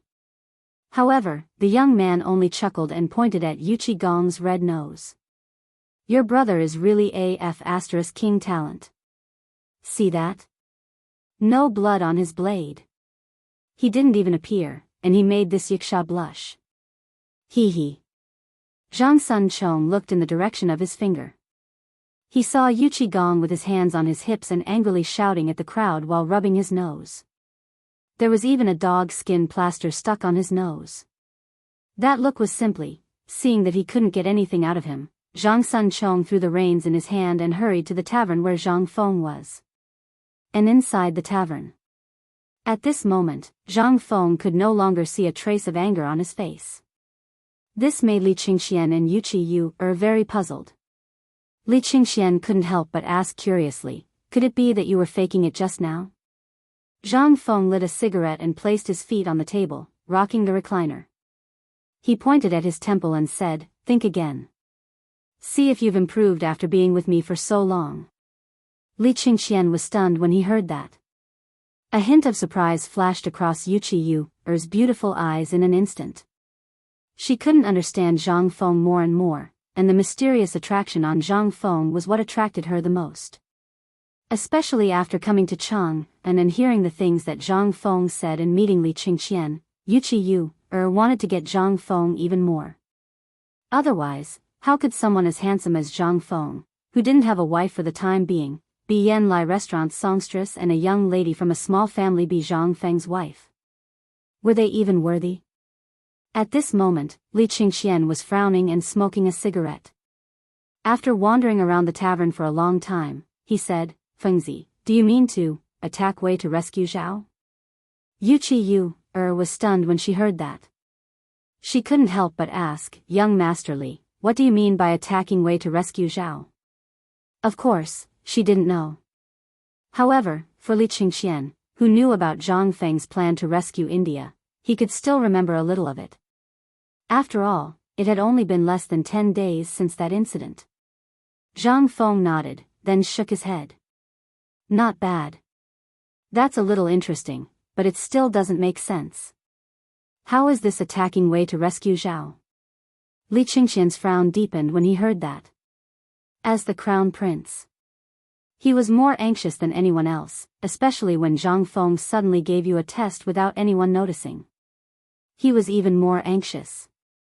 However, at this moment, Zhang Feng said leisurely, "Think about what I did today and everything that happened since you heard about me talking about basketball. This is my test for you. If you complete it, I'll give you a big gift. If you can't answer it, your credits this year, hee hee." Chapter 897. Li Qingxian felt goosebumps all over his body when he heard that. What was that? It was a threat. It was a blatant threat. However, there was nothing he could do about it. He could only pull at his hair and squat at the entrance of the tavern. He leaned against the wall and sat on the ground, holding his head in pain. In his head, he connected all the things that Zhang Feng had done in the past few days to everything Zhang Feng had done after learning about the mid-autumn hunt. However, he really thought of something. Yu Chi-yu was even more surprised. Over the past few days in Chang'an, she had already inquired about all the young masters of the aristocratic families in Chang'an from a stubborn person. She even knew the hobbies of the 4 great demon kings, what they were used to doing in their daily lives, and what businesses they owned. No one knew what she wanted to do. No one knew why she wanted to know all this. Her original goal was to get close to the crown prince. However, after knowing everything, she felt that Zhang Feng was too mysterious at the moment. People who were eager to prove themselves loved challenges. Especially someone as outstanding as her. Even the young masters of the aristocratic families in Jiangnan were controlled by her. She was tired after so many years. When she came to Chang'an again, she had fantasized that if Zhang Feng couldn't do it, she would go to the crown prince. However, it seemed that Zhang Feng had successfully attracted her. Seeing how Li Qingxian was tormented by Zhang Feng's words, Yu Chi-yu couldn't help but look at Zhang Feng and ask, "Prince Zhang, what are you talking about?" Zhang Feng didn't dare to look at the vixen Yu Chi-yu. However, when he suddenly heard her voice, he couldn't help but look over subconsciously. Looking at it this way, my goodness, it was simply asking for his life. Especially after the two of them had physical contact, Zhang Feng didn't know whether to sit or stand. At this moment, Li Qingxian, who was a wet blanket, suddenly slapped his thigh, waking Zhang Feng up. "I got it." "What did you get?" Yu Chi-yu asked as she glared at Li Qingxian. Li Qingxian naturally did not notice the flirtatious atmosphere between the two of them. He said, "It's very simple. Feng Zi wants to expand the appeal of basketball, just like promoting those braised meat, bone-strengthening powder, cooperatives, and so on." Zhang Feng rubbed his nose and took over the awkwardness. He couldn't help but give Li Qingxian a thumbs up and said, "Not bad, continue." Seeing Zhang Feng praise him, Li Qingxian was very excited. He finally got it right. Seeing Zhang Feng ask again, he put on a scholarly air with his hands clasped behind his back. He didn't care about the unsightly behavior just now and said, "The reason why you flew into a rage at the entrance of the market square was because you wanted to tell everyone about the sturdiness and miraculous nature of this item, and at the same time, you wanted others to know about the preciousness of this ball? Only when you get angry will the people in Chang'an know how to cherish this thing. Only then will they know how difficult it is to obtain it, right?" After Li Qingxian finished speaking, he stared at Zhang Feng unwaveringly. This affirmation was very important to him. After all, he was the crown prince. If he hadn't learned anything from Zhang Feng after following him for so long, it would be embarrassing. Zhang Feng was also a little surprised. "Not bad. You can think of it so thoroughly. At least you're smarter than Du Dabing." Hearing Zhang Feng's praise, Li Qingxian suddenly felt a little embarrassed. However, Zhang Feng continued, "Since you already know, you should know what to do now, right?" This time, Li Qingxian was asked again. "What to do?" Zhang Feng felt a little stuffy. He knocked on the armrest of the recliner and said, "Do you still need to ask? Continue to preach to me about the awesomeness of basketball. Before the backboard is released tomorrow, we have to let more people know about this. Most importantly, we have to let the people from the Ministry of Works and the Ministry of Rights know about this. Only then will the mid-autumn hunt program between Chang'an University and White Deer College be recognized." Hearing this, Li Qingxian suddenly understood. He couldn't do anything else, but for this matter, he only needed to say a word. After settling this matter, Li Qingxian sat across from Zhang Feng and Yu Chi-yu. Seeing that it was getting late, he pondered for a while before lighting the oil lamp. However, when the oil lamp was lit, Li Qingxian realized that Yu Chi-yu and Zhang Feng were both staring at him. Li Qingxian couldn't help but realize something. He hurriedly said, "Well, I'll do it now." As he spoke, he was about to slip away. Zhang Feng hurriedly stopped him and said, "After this matter is settled, immediately inform Tai Niu and the other bastards to come down the mountain. Also, Hao Chujun, Ma Zhou, and the others, you have to participate in this matter. When the time comes, the mid-autumn hunt will depend on you. You're planning to go with all of us?" Li Qingxian was a little flustered. If they went for the mid-autumn hunt, what competition did he have? How could the people from the Imperial College and the Ministry of Works and the Ministry of Rights not know them? This identity, Zhang Feng said angrily, before the mid-autumn hunt, if you bastards lose to Hao Chujun and the others, you can prepare to pour moonlight night incense on the mountain for Lao Tzu. Hearing this, Li Qingxian hurriedly left.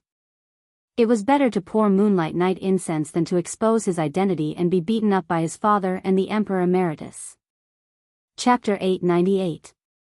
After Li Qingxian left, the room fell silent again. A lone lamp, a lone man and a lone woman.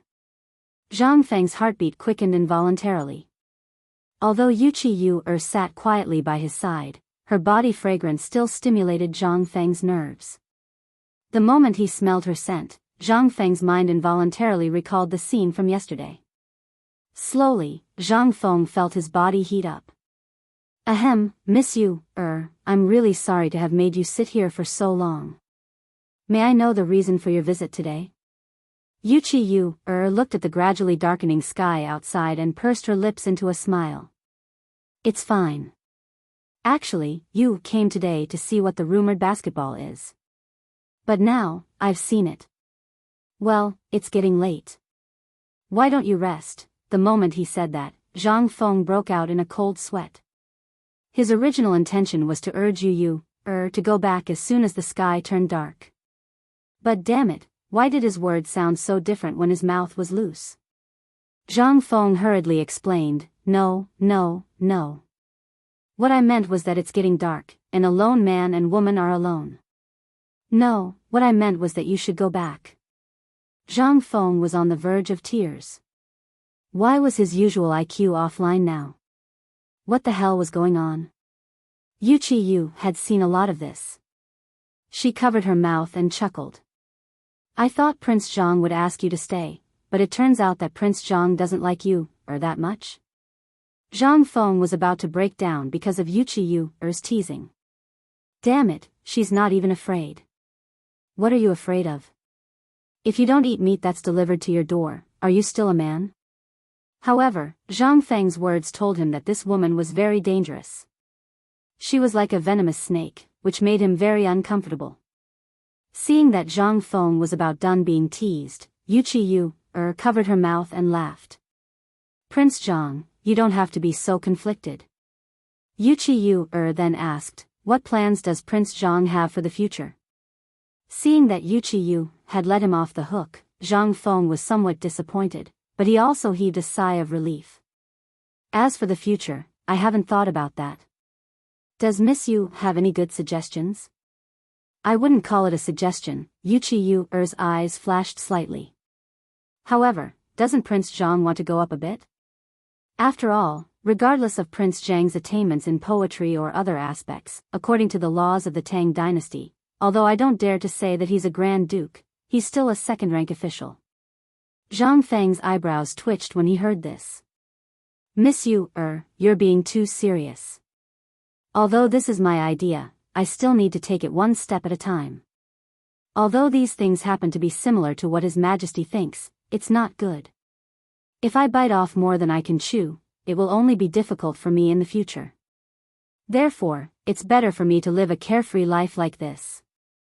What was this demon trying to do? Was she trying to pry into his background? Although Zhang Feng also wanted to be the emperor, that position was easy to sit on. However, he was just a young brat without any foundation or connections.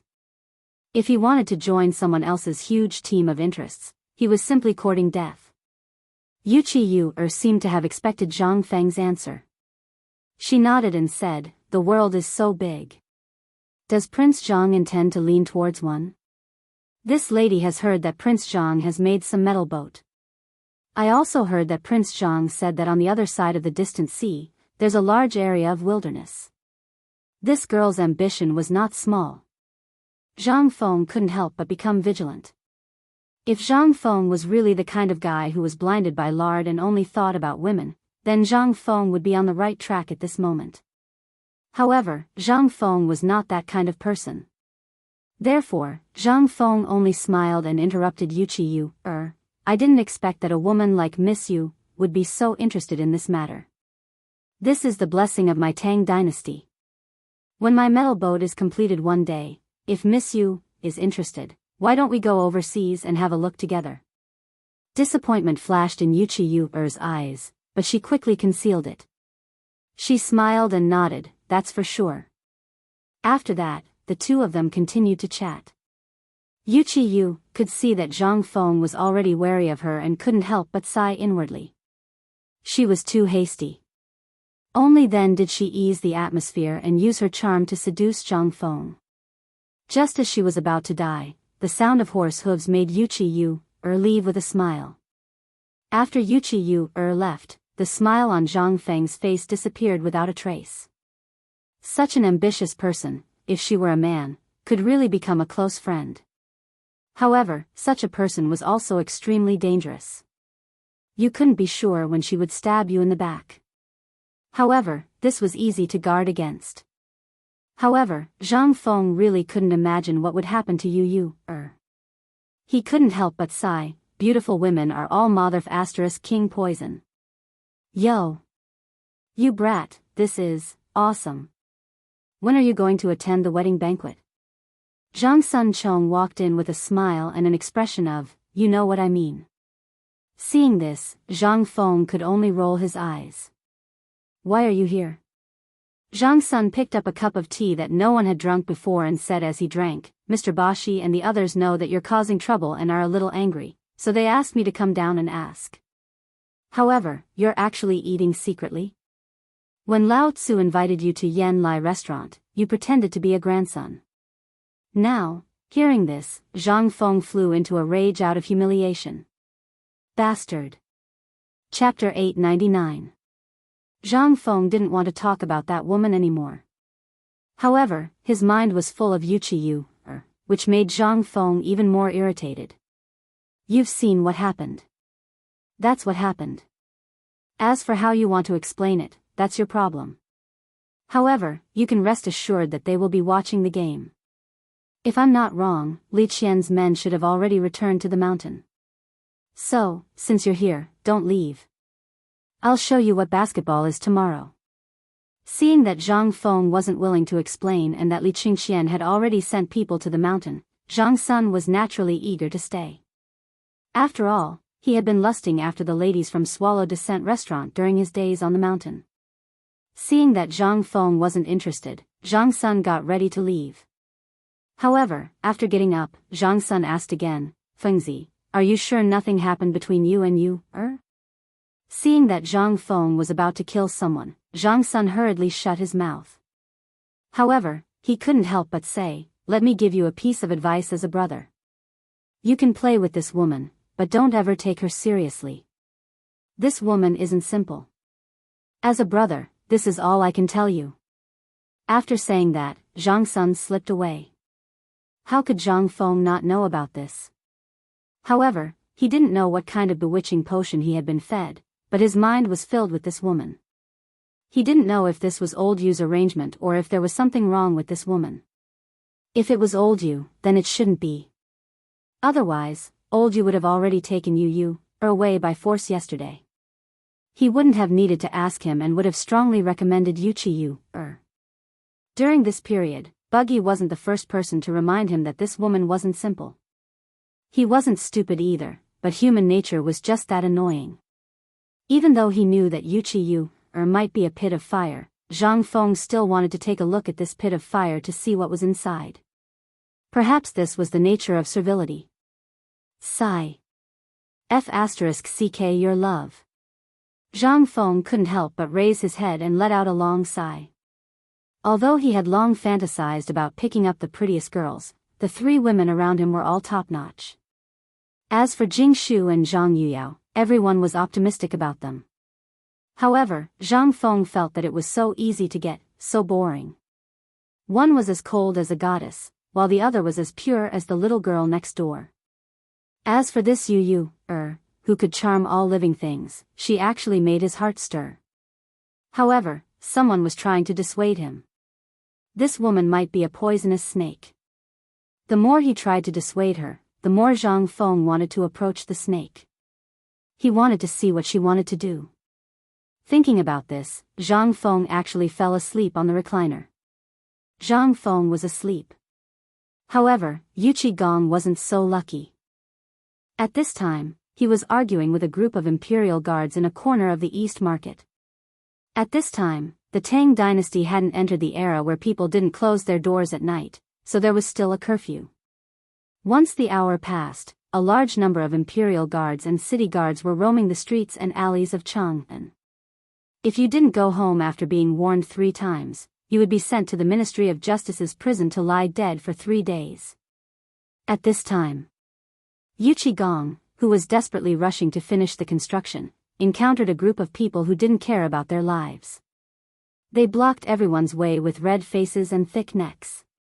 Even the city guards and imperial guards drew their Modeo swords from their waists. Yu Qigong's subordinates, who were all people who had seen blood on the battlefield, couldn't help but laugh when they saw this.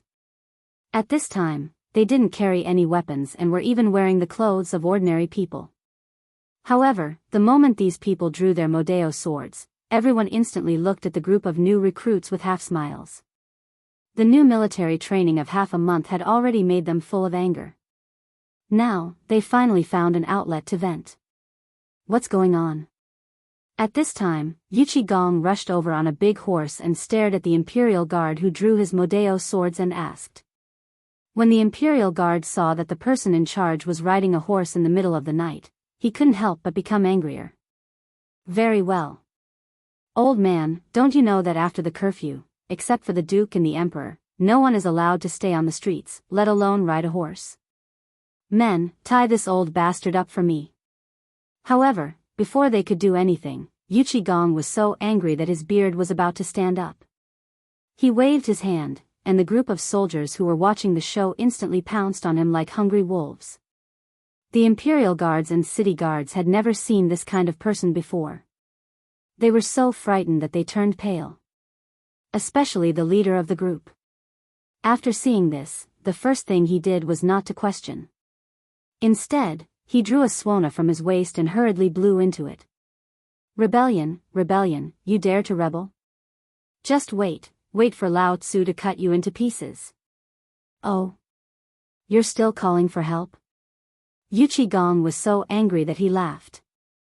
He waved his hand to stop his subordinates, lit a cigarette, and sat on the horse to wait.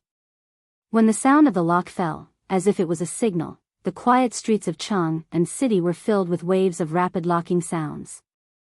In less than a cup of tea's time, the entire East Market was surrounded. At this moment, a man who looked like a general riding on a horse and wearing armor slowly urged his warhorse to come over. As for the squad leader, he hurriedly stepped forward and recounted all of Yu Qigong's crimes in an exaggerated manner. However, the soldiers under Yu Qigong couldn't help but laugh when they saw the general clearly. Chapter 900. The general had a cigarette dangling from the corner of his mouth. After hearing the special signal from his captain, he hurried over with his men. Chang'an was not peaceful during this period of time. Basically, spies from India, Turks, and even the western regions were found every day. This made all the Chang'an guards jittery for a moment. Originally, after the damn dean of White Deer College stirred up some trouble in Chang'an city, the spies became more active. This made all the guards of Chang'an city complain incessantly. Tonight, he was finally ready to go home for a drink, but the sound of the horn angered him so much that he rushed over with his spear on his horse without even taking off his armor. However, when he got closer, although he could not see the face of the person riding the horse clearly, he could tell that they were a group of commoners from the way they dressed. He could not help but explode with anger. A group of dogs, how dare they court death in the middle of the night? However, when he noticed that the corner of Yu Qigong's mouth was flashing and white smoke was blowing out like him, he felt that something was amiss. This was a cigarette. In Chang'an, there were only a handful of people who could afford to smoke cigarettes, except for the Grand Duke's mansions and the Imperial Palace. Even if they could get a little of it, who would not treat it like a treasure? The general could not help but be a little cautious. "Hey, you over there, tell me your name." The general did not dare to be careless. He stopped when he was 5 feet away from Yuqigong. At this moment, Yuqigong did not say anything, but a soldier beside Yuqigong joked, "I'm talking about punishment porridge. He even dared to beat up your father. Do you want to die?" The general's expression changed drastically. Punishment porridge. That was his name. He was also Qing Yaojin's eldest son and Qing Chumo's elder brother. Punishment porridge was shocked to hear that from this group of unruly commoners. He hurriedly urged his horse forward to take a look and could not help but gasp. In Chang'an City, other than the two in the Imperial Palace, who could control his father? That was the man in front of him. He couldn't help but urge his horse forward. He was no longer as imposing as before. With his head drooping, he dismounted from his horse and walked to Yuqigong's side. He hurriedly took out a cigarette from his bosom and lowered it to his lips. "No, it's Uncle Yu. Please forgive me. It's all my nephew's fault for being blind and blocking the way." All right. Since you're the one who came, Lao Tzu won't lower himself to your level. You can go back and fight on your own. Didn't that blockhead tell you what I'm going to do?" Punishment porridge's mouth twitched. He hurriedly said, "When father came home, little nephew was on a mission." "He hasn't come home yet, oh." Yuqigong made an "oh" sound and instantly lost interest. He patted Punishing Porridge's head and said, "Your subordinates are not bad, but they are a little timid. They are all a bunch of cowards. When you are free, bring them to the barracks and let my son teach them a lesson." As he spoke, Yuqigong yawned and left. Punishing Porridge quickly said, "Uncle Yu, take care." This, Punishment Porridge's subordinates were instantly dumbfounded. After Yuqigong left, Yuqigong's subordinates let go of Punishing Porridge's subordinates and minded their own business. Punishment Porridge wiped the cold sweat on his forehead and waved his hand to let his subordinates act as if they didn't see anything and do what they were supposed to do. This made the patrolling soldiers even more curious. However, even the eldest son of Duke Luo didn't dare to offend someone and had to pretend to be a grandson to save his life. How could they afford to offend someone like that? It wasn't just here. At this time, under the night sky of Chang'an City, from Anle House and the Navy training ground beside Longsho Canal behind Anle House, there was an uproar everywhere. Someone dismantled an entire broken ship. Then, for the purpose of dismantling it, he called over countless people who knew a little about carpentry, and arranged them neatly according to Zhang Feng's blueprint in the marine workshop. Then, groups of soldiers carried these wooden planks and shuttled through the streets and alleys of Chang'an City. As the night deepened, new and novel things were constantly emerging in every neighborhood of Chang'an City. As the sun slowly rose in the east, the people who had waited for a night couldn't wait to go out of their houses. But in the next moment, everyone was shocked by the things in front of them. Basically, there were 1 or 2 basketball courts on every street. The basketball courts were very simple. The streets of Chang'an City were basically left behind from the previous dynasty. They were all paved with large bluestones. Although some places were damaged and bumpy, in general, they were still flat. And these bowl-sized wooden pillars were erected in this relatively flat place. In the wooden manner, a square object was drawn on a wooden board. Under this object, there was a big, dark iron ring. Translator, WQL editor, Alim. On the wooden board, there was a square object drawn with ink. Under this object, there was a big, dark iron ring. After seeing this thing, everyone couldn't help but exclaim. Could it be that this thing is a basketball court? Chapter 901. The sky brightened a little. Qing Chumo and the others got up early and rushed to Chang'an City on horseback. Hao Chujun and the others were the most confused among them. They only knew that the dean was calling them. But they had no idea what he was calling them to do. Even when they asked Qing Chumo and the others, they got nothing except rolling their eyes. Thus, they decided not to ask any further. They hurriedly entered Chang and City on horseback. It was the first time they came to Zhang Feng's tavern, but they had been looking forward to it for a long time. But they had never been here before. They stood at the entrance of Tonghui Square and looked at the strangely shaped backboard. They couldn't help but feel scared. This was what they were going to represent Chang and University and White Deer College to participate in the mid-autumn hunt. They were not prepared at all. They just looked at it for a while and then hurriedly followed Qing Chumo and the others to the entrance of Yuelai Tavern. As soon as they got off the horse, Qing Chumo began to shout loudly. It was hard for them not to know that this was Zhang Feng's tavern. After roaring for a while, Zhang Feng opened the door in a daze. After seeing the few people, he yawned and pointed inside the tavern. Since you're here, don't stay idle. Boil water, I want to wash up. They were stunned. Qing Chumo glared at them. Why are you standing there? Are you waiting for Fengzi to make ready-made dishes for you? I'm talking about you. Zhang Feng lifted the curtain and was about to enter the bedroom. He pointed at Qing Chumo and then entered the bedroom. Qing Chumo glared at them indifferently. They didn't dare to say anything. In a flurry, some carried water, some cleaned up the house. 2 hours later. Only then did Zhang Feng appear in the brand new tavern. Looking at the people who were standing upright, he said, "Today's breakfast, go and settle it yourselves. As for today's training, all of you better open your eyes wide. Also, remember that basketball is played with your hands. If anyone dares to kick it with their feet, I'll break their legs and expel them from the White Deer Institute. Especially you, Chen Tiniu. You guys had better restrain yourselves, don't let me catch you." Qing Chumo's face was instantly filled with distress. "Fengzi, tell me, how do we do this thing?" The news of what had happened at the entrance of the market yesterday had spread all over the mountain before the sky had turned dark. No one knew what to do with that magical thing. Who would dare to make something that could shoot up to 70 to 80 feet high with a single slap? Zhang Feng thought about it. This was indeed a problem. It was a problem. He couldn't help but say, "Eat first. I'll teach you guys for a day. Oh right, go to Swallow Descent restaurant and shout at Buggy. If he can't get up today, then don't come."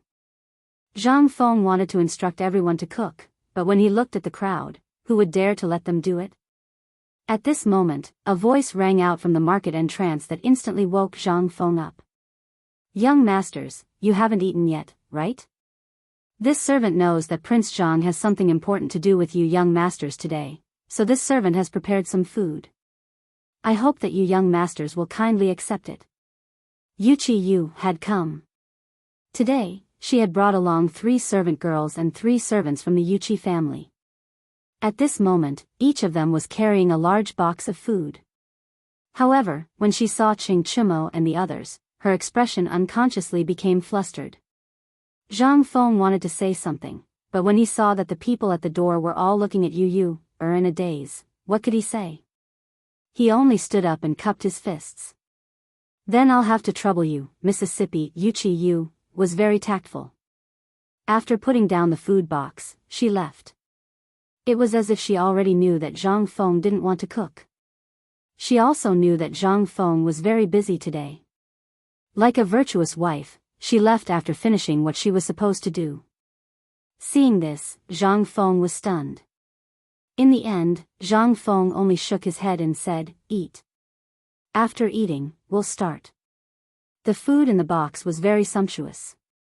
They were all things that Zhang Feng was familiar with. These things were all from him, so how could he not know? The food was very sumptuous, and they were all things that Zhang Feng recognized. After taking a closer look at the food box, he realized that these were all from his own store.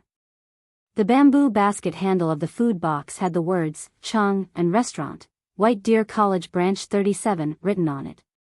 How could Zhang Feng not recognize it? After eating extremely gloomily, Zhang Feng waved his hand and said, "Let's go." The basketball court in Tonghui Fang was already filled with commoners who were watching the show. Everyone knew what happened last night, but they were all commoners. Who would dare to go out in the middle of the night? At most, they would just lean against the door and watch. Only this morning could they come out to take a look. Once they saw this guy, everyone wanted to see what Zhang Feng was going to do today. They're here. Look, they're here. At this moment, at the entrance of Tonghui Lane, there was a sudden burst of excited shouts. Instantly, everyone turned around and looked behind them. They saw a group of handsome young men wearing sky-blue robes with the words, White Deer College, embroidered on the chest striding over. In an instant, the women in the crowd burst into a burst of starry-eyed exclamations. Oh my God, this. Chapter 902. Not only the onlookers, but even the women and the men with stubble on their faces were dumbfounded when they saw Zhang Feng and the others. Zhang Feng did not look sideways. He kept hitting the basketball and walked forward without looking sideways. At this time, Zhang Feng was thinking about how to quickly train these guys. As for Qing Chimo and the others behind him, they were even more shocked. Since when had they ever made anyone show such an expression? Most of the time, when the people saw them, they were afraid.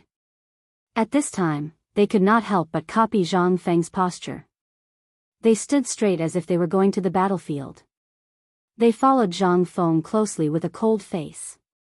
As for Zhou Laiji and the others, they were a little bit worse. After all, they had not seen such a big scene. At this time, when they encountered such a situation, they could not help but be a little confused. Although they were a little disorderly, the onlookers screamed again and again. Qing Chimo could not help but be angry. He grinned and stared at the fat woman who screamed the loudest and laughed. In an instant, that woman stopped laughing. It was as if nothing had happened. She looked around and cheered again under the ridicule of the woman next to her. Qing Chimo was so angry that he glared at the people behind him. You are so scared of such a small scene. What kind of future do you have? All of you better *King be well. While talking, the onlookers took the initiative to open a path and came to the basketball court. Niu Weili had been waiting there with a large group of government runners. He seemed to have known that Zhang Feng was going to come here. A big table was set up on the side of the basketball court. The table was full of jars and jars. There were even all kinds of meat dishes and drinks bought from Chang and restaurant. Niu Weili immediately greeted Zhang Feng when he saw him. Ayaya, brother, you're finally here. Zhang Feng frowned slightly. Lord Niu, you are. Niu Weili pulled Zhang Feng to sit at the table and said, I heard yesterday that you were going to prepare for the mid-autumn hunt. I have nothing to help you with, so I prepared some drinks for you to drink when you are tired. Zhang Feng was speechless. He cupped his fist and said, Then I have to thank you, Lord Niu. But Lord Niu, I have something to ask you later. You can go do it first. I will send someone to find you after this. When Niu Weili heard this, he was so excited that he almost knelt down in front of Zhang Feng. He waved his hands and said, I'm not in a hurry, I'm not in a hurry. There's nothing to do in the magistrate court today, so I might as well take a leave. Haha, that's great. Lord Ox, please do as you wish. Little brother will be busy first. Zhang Feng saw that he couldn't drive Niu Weili away, so he didn't. He cupped his fist and walked into the basketball court. Li Qingxian and the others were still standing straight on the basketball court, as if they were being watched by others.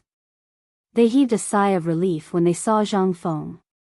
When Zhang Feng entered the court, Niu Weili's voice immediately became sharp. Silence. Silence. Shut the **ck up. Whoever dares to disturb Prince Zhang is going against the Chang and local government. No one will have a good time in the future. After the three roars, all the onlookers gradually quieted down.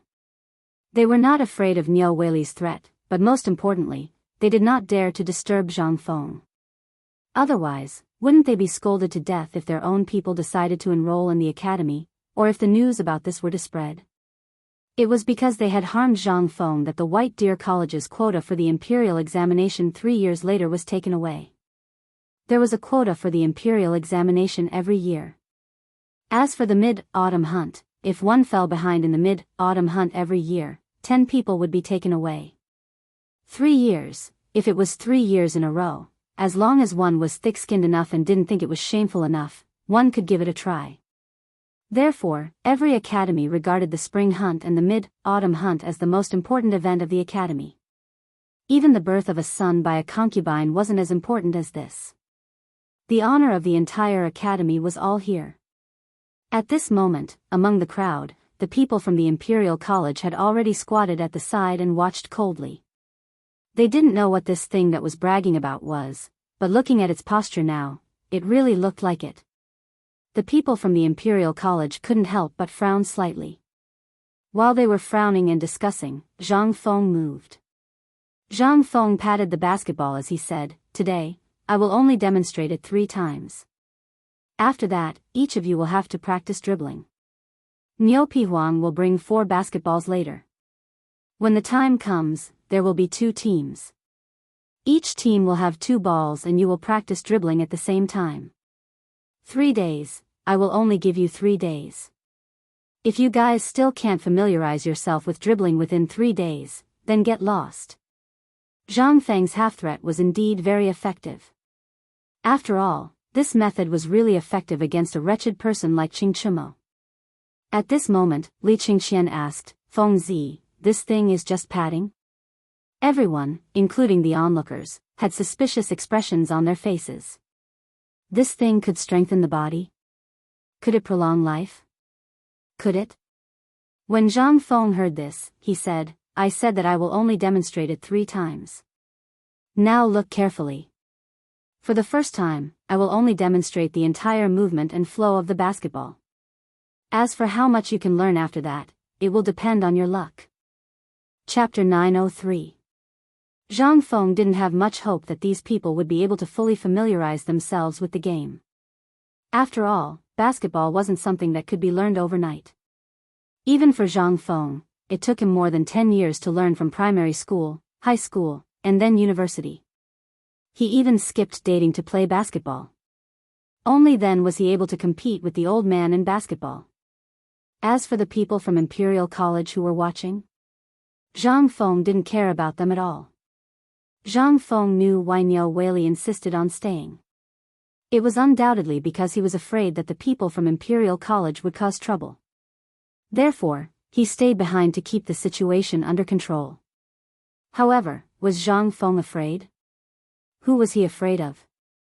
At this moment, he couldn't wait for those people to cause trouble. When the time came, he could submit a written complaint. Then, he wouldn't have to put in so much effort to play basketball this time. On the court, Zhang Feng lowered his head and looked at the basketball in his hand. Then, he looked at the court and frowned slightly. "Lord Niu, did you bring ink?" "Brother, what do you want that for?" Niu Weili asked hurriedly. The onlookers widened their eyes. Zhang Feng pointed at the court. He wanted to explain but gave up after thinking about it. "I'll have to trouble Lord Niu to find it for me. You'll know later. Here. Someone, bring me a brush and ink." Niu Weili didn't hesitate. He waved his hand and someone brought a brush, ink, paper, and an inkstone to Zhang Feng. However, Zhang Feng glanced at the inkstone and said, "I'm talking about a big bucket of ink." "Huh? This? Wait a moment. I'll go personally." Niu Weili was stunned for a moment. He stroked his beard and thought about it. Then, he hurriedly left. Zhang Feng had no choice but to use a brush to draw a center line and a 3-point line on the bluestone bricks.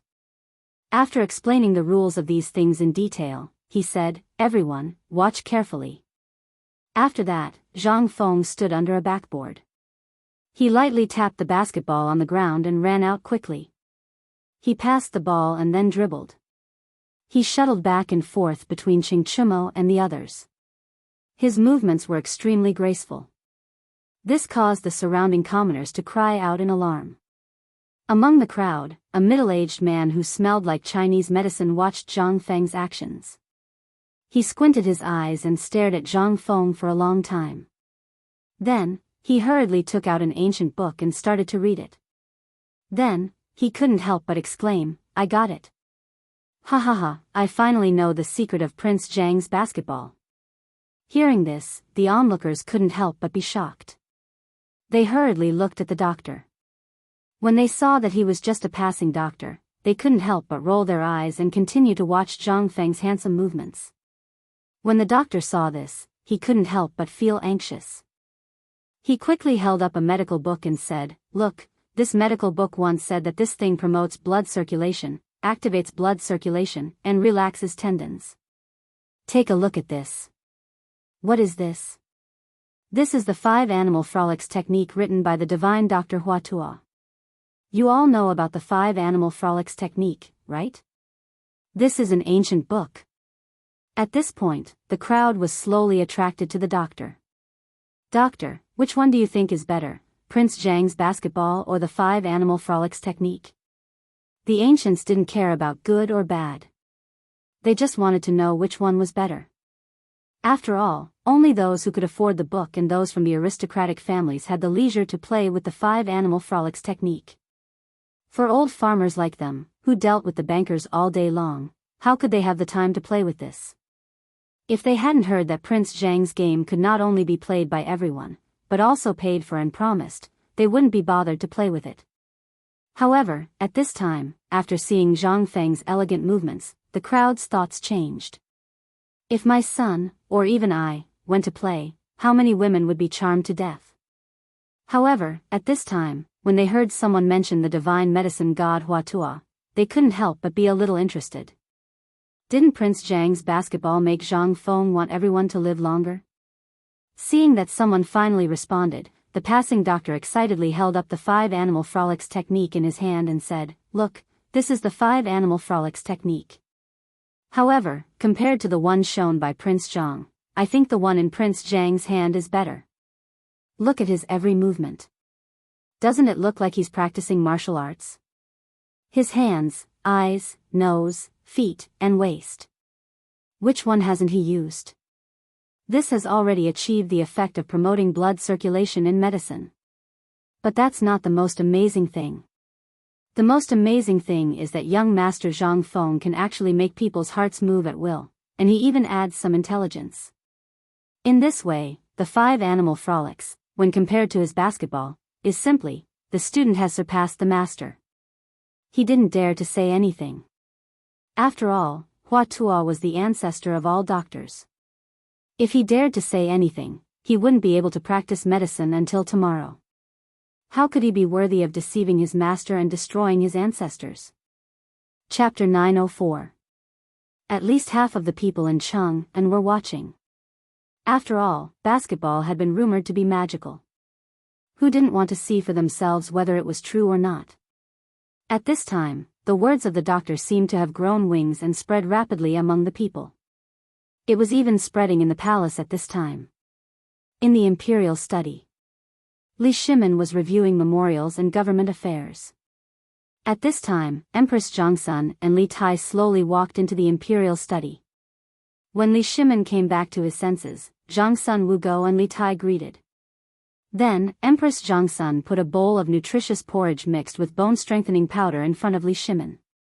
Li Shimin said happily, "It's rare for Guanyin maid to remember me." "Second brother, what are you talking about? Compared to Zhang Feng and Prince Zhang, it's a far cry." Li Shimin laughed when he heard this. He drank the porridge and patted the soft couch to let Empress Zhongsun and Li Tai sit on the dragon throne. Then he said, "Speaking of which, this kid is teaching basketball in Chang'an City today. I don't know how it's going. I really want to take you to see it." "Father, when I and mother first came here, the palace maids and eunuchs were everywhere in the palace. They said that the things that brother learned were even better than the 5 animal frolics written by medical sage Hua." Li Tai, who was 7 or 8 years old, sat between Li Shimin and Zhongsun Wugo. He then thought for a moment and said, "However, I have learned it before, and have also seen father perform the 5 animal frolics. This is truly a gift from the heavens, so I believe that this is a mistake made by the people of the world." Li Shimin and Zhongsun Wugo couldn't help but laugh when they heard this. "Qing Ke, who did you hear this from?" The people from the Ministry of Work said it. Hearing this, Zhang Sun Wugo patted Li Tai's head and said, Qing Ke, if those were just rumors, do you think your imperial father would let your imperial brother learn it? When Li Tai heard this, he frowned and pouted. Then Qing Ke, also wants to learn it. Once she learns it, she will only show it to imperial father and imperial mother. All right. When you grow a little older, I'll let you go. Li Shimin dotingly patted Li Tai's head, then signaled Xiao Gizi to bring Li Tai out to play. Guanyi maid, why don't you come out with me to take a look? Li Shimin couldn't sit still anymore. It was actually something that happened in the morning. How long had it been? It was only noon, yet it had already spread to the palace. How could this be? This was simply faster than anything else, even the news of the retired emperor's birthday. Of course, Li Shimin knew about the bone-strengthening powder. As for this so-called basketball, Li Shimin was really looking forward to seeing if it was really as the rumors said. Zhang Feng never did such fake things. However, even so, Li Shimin still couldn't sit still. He wanted to see it for himself. Seeing it with his own eyes was the most important thing. It was just like the last time when Ouyang Sun went up the mountain. He was surrounded by stubborn people like Qing Chimo. If things went on like this for a long time, it was just like what Zhang Feng had said. One would be stained by the company one kept. Zhang Sun Wugo was a little hesitant. Although she had long wanted to go out for a walk, she had to manage the huge harem. How could she just leave like that? Just as Zhang Sun Wugo was hesitating, how could Li Shimin not see through her thoughts? He laughed and put his arm around her shoulder. Come, prepare the palanquin for us to leave the palace. As Li Shimin left the palace, the Yuqi family, the Niu family, and the others couldn't sit still. Even those who were a little familiar with Zhang Feng all went to Tong Huifang. At this time, Zhang Feng had already lost count of how many times he had played the basketball. When the basketball spun 3 times on the basket and finally fell into the basket, Zhang Feng sat down on the basketball and panted without caring about his image. How is it? Have you remembered it? At the beginning, he said that he would only show it once. However, when he really played, Zhang Feng instantly recalled all kinds of things from his previous life. This memory couldn't stop. 3-point hurdles. Smashing the board, wiping the sides, playing over and over again. The things in his memory became clearer and clearer. At this time, looking around, Zhang Feng couldn't help but feel a little lonely. Qing Chimo's legs had been standing for a long time. A whole 2 hours. Zhang Feng played for a whole 2 hours. Not to mention Qing Chimo, even Li Qingxian and all the onlookers were dying of envy. Seeing Zhang Feng speak, several people impatiently surrounded him. Feng Zi, don't worry. This thing is too simple. We've already seen it. Who told you to dawdle for 2 hours? You should have let your brothers come up long ago. Yes. Get up. Don't sit on the ball. Give it to me. Several people helped Zhang Feng up without any explanation. Then, they dragged him to the bench and threw him to Niu Weili. Then, Qing Chimo couldn't wait to hold the basketball and weigh it. Hey! This thing, isn't it Kuju? While speaking, Qing Chimo subconsciously kicked out. Bang! Chapter 905. The basketball drew a beautiful parabola and quickly flew toward the onlookers. As the basketball flew out, the crowd could not help but burst into exclamations. F***ck. This young man is too reckless. Is this ball really something from the sky? How did it fly up to the sky with a kick? Who the F***ck knows?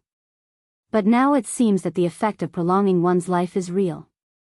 Niu Weili naturally knew what happened here yesterday. Seeing Qing Chimo kick the ball away, he could not help but turn pale with fright. Quick, someone come and get Prince Zhang back. No one is allowed to touch the ball. Niu Weili, the little county magistrate, at this time, played his role of seduction and power. After a few roars, basically no one dared to move. They stared blankly at the basketball. After a parabola, it hit a person's head. That person touched the place where he was hit excitedly and kowtowed. In this way, it was instantly a mess. Although no one touched it, they sent their heads to be hit by the ball. After a lot of effort, the basketball finally returned to Zhang Feng's hands. At this time, Zhang Feng's face was as black as the bottom of a pot. Looking at Qing Chumo's face full of ridicule, he said, "I'm going to set a few rules now. If anyone dares to throw the ball indiscriminately, kick it indiscriminately, or damage the basketball, no matter who it is, Zhang Feng will not give him a basketball in the future. You guys also supervise me. If anyone dares to kick or smash the ball, catch them and send them directly. Did you hear that? What is this good thing?" This is a good thing that Prince Zhang asked for from the heavens with great difficulty. It's something that will help us live a good life. If anyone dares to mess around, I'll give him 30 strokes of the paddle first. Niu Weili saw that Zhang Feng was angry and hurriedly took over the topic. He could not help but say nothing. It was not like everything had to go through his hands. It would be strange if he was tired to death. "Well, Feng Zi, I didn't do it on purpose. It's just that this thing is exactly the same as Kuju, so I couldn't help but kick it." Seeing that Zhang Feng was angry, Li Qingxian hurriedly explained what had happened yesterday to the others. At this time, Qing Chumo finally knew that he had stirred up trouble and hurried forward. Seeing this, Zhang Feng could not say anything. He waved his hand and said, "For your team, Li Gan will be the leader. Ma Zhou, you will be the leader of Hao Chujuan's team. Of course, the leader position will be given to whoever trains well and learns fast. For this hunt, we will choose between the two leaders." When Zhang Feng said this, Hao Chujun, Ma Zhou, Li Qingxian, and the others instantly exploded. Although Li Qingxian and the others didn't care about a small captain, what was this? This is a matter of face. Then, Zhang Feng waved his hand, and several people scrambled to get on the court. According to the rules set by Zhang Feng, they slowly thought about it. Seeing that everything was like a child playing with a rubber ball, but it finally settled down, Zhang Feng heaved a deep sigh of relief. Originally, Zhang Feng really didn't think of setting these rules. However, it was really like the old saying that nothing could be accomplished without rules. Under his and Niu Weili's words, it was really effective. This seemed to be the servility in the bones of the people in this era. If you let them go and let them play, who knows what kind of trouble they might cause. But now, the rules were set. Everyone stared with their eyes wide open and looked seriously at the people in the field, imitating them. Seeing this, Zhang Feng thought for a while, then looked at Niu Weili who was sitting at the side and asked, "Master Niu."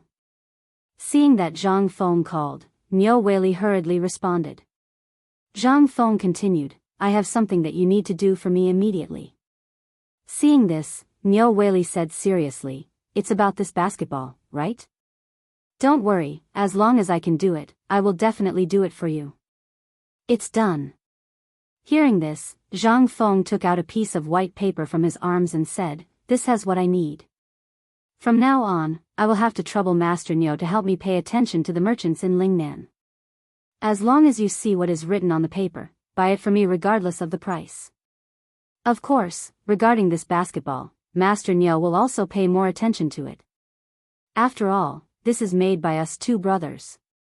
With a big hat on his head, Niu Weili instantly smiled until his mouth was about to split into two halves. He didn't dare to have any thoughts about the basketball. After all, this thing was made by Zhang Feng. Everyone knew that. However, if this was handed to him, Niu Weili seemed to feel that the hat on his head was rising at this time. "Ayaya, brother, what do you want me to say? This matter is just a matter of a sentence. Look at you." Zhang Feng smiled faintly, took a sip of beer and said, "Don't worry, there is enough oil in this. I am going to move to a rubber factory in Shao Mountain, and the raw materials for this thing are the same as the raw materials for the basketball. However, the raw materials for this thing are in Lingnan Road. I don't have much time to do this thing now, so I will need your help in purchasing the raw materials." Chapter 906. Zhang Feng sat there for another 4 hours before he slowly walked away. Basketball was simple. As long as one grasped how to operate the basketball, as long as there were no accidents, they would be able to master the game after 3 days of training. The mid-autumn hunt this time was basically stable. However, there was still one thing missing. Zhang Feng had no choice but to do it himself.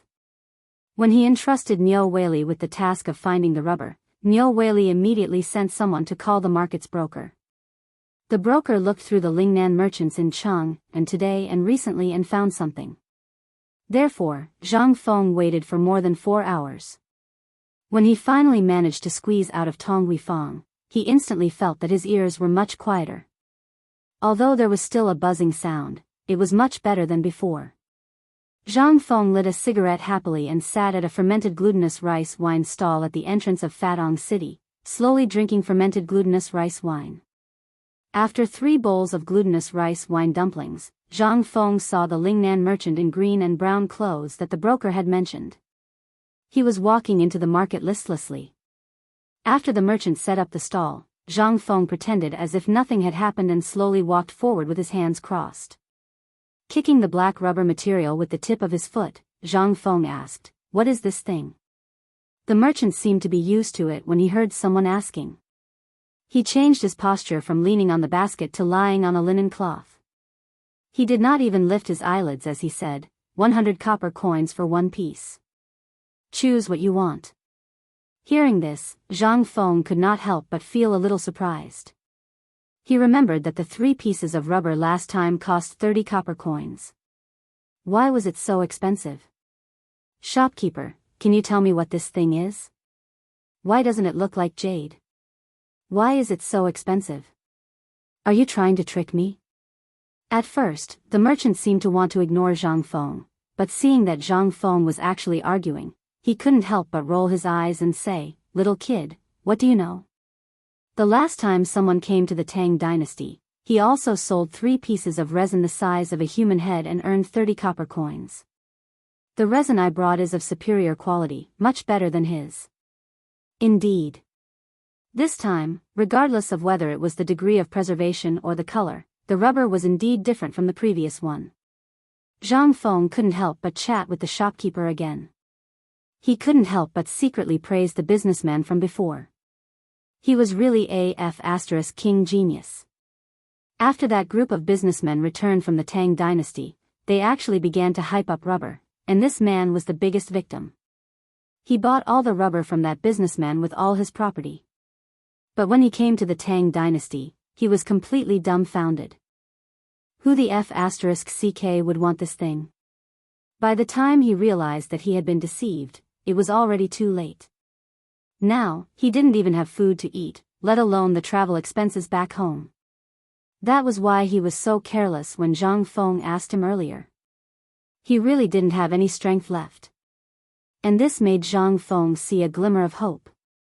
He turned around and went to the Cheng and hotel not far away, got a plate of braised meat and a bowl of noodles, and put them in front of the man.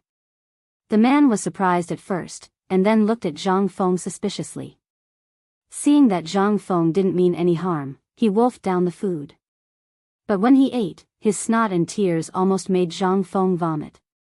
After finishing the meal, Zhang Feng pointed to the Cheng and hotel and said, "Let's close the stall and talk about a big deal." How about it? The Lingnan merchant didn't even think about it. He closed the stall, wrapped it in linen, patted his butt, and followed Zhang Feng into the Cheng and hotel. Now he was alone, and there were 10 carriages of resin that no one would want even if he gave it away. He didn't believe that this young man would deceive him. More importantly, what else could he be deceived about? Originally, the Cheng and tavern did not entertain people who were not well dressed and smelled like a fox. However, after seeing Zhang Feng's waist token, the attitude of everyone in this branch changed 180 degrees in an instant. They all bowed and bent their knees. This made the Lingnan merchant feel flattered.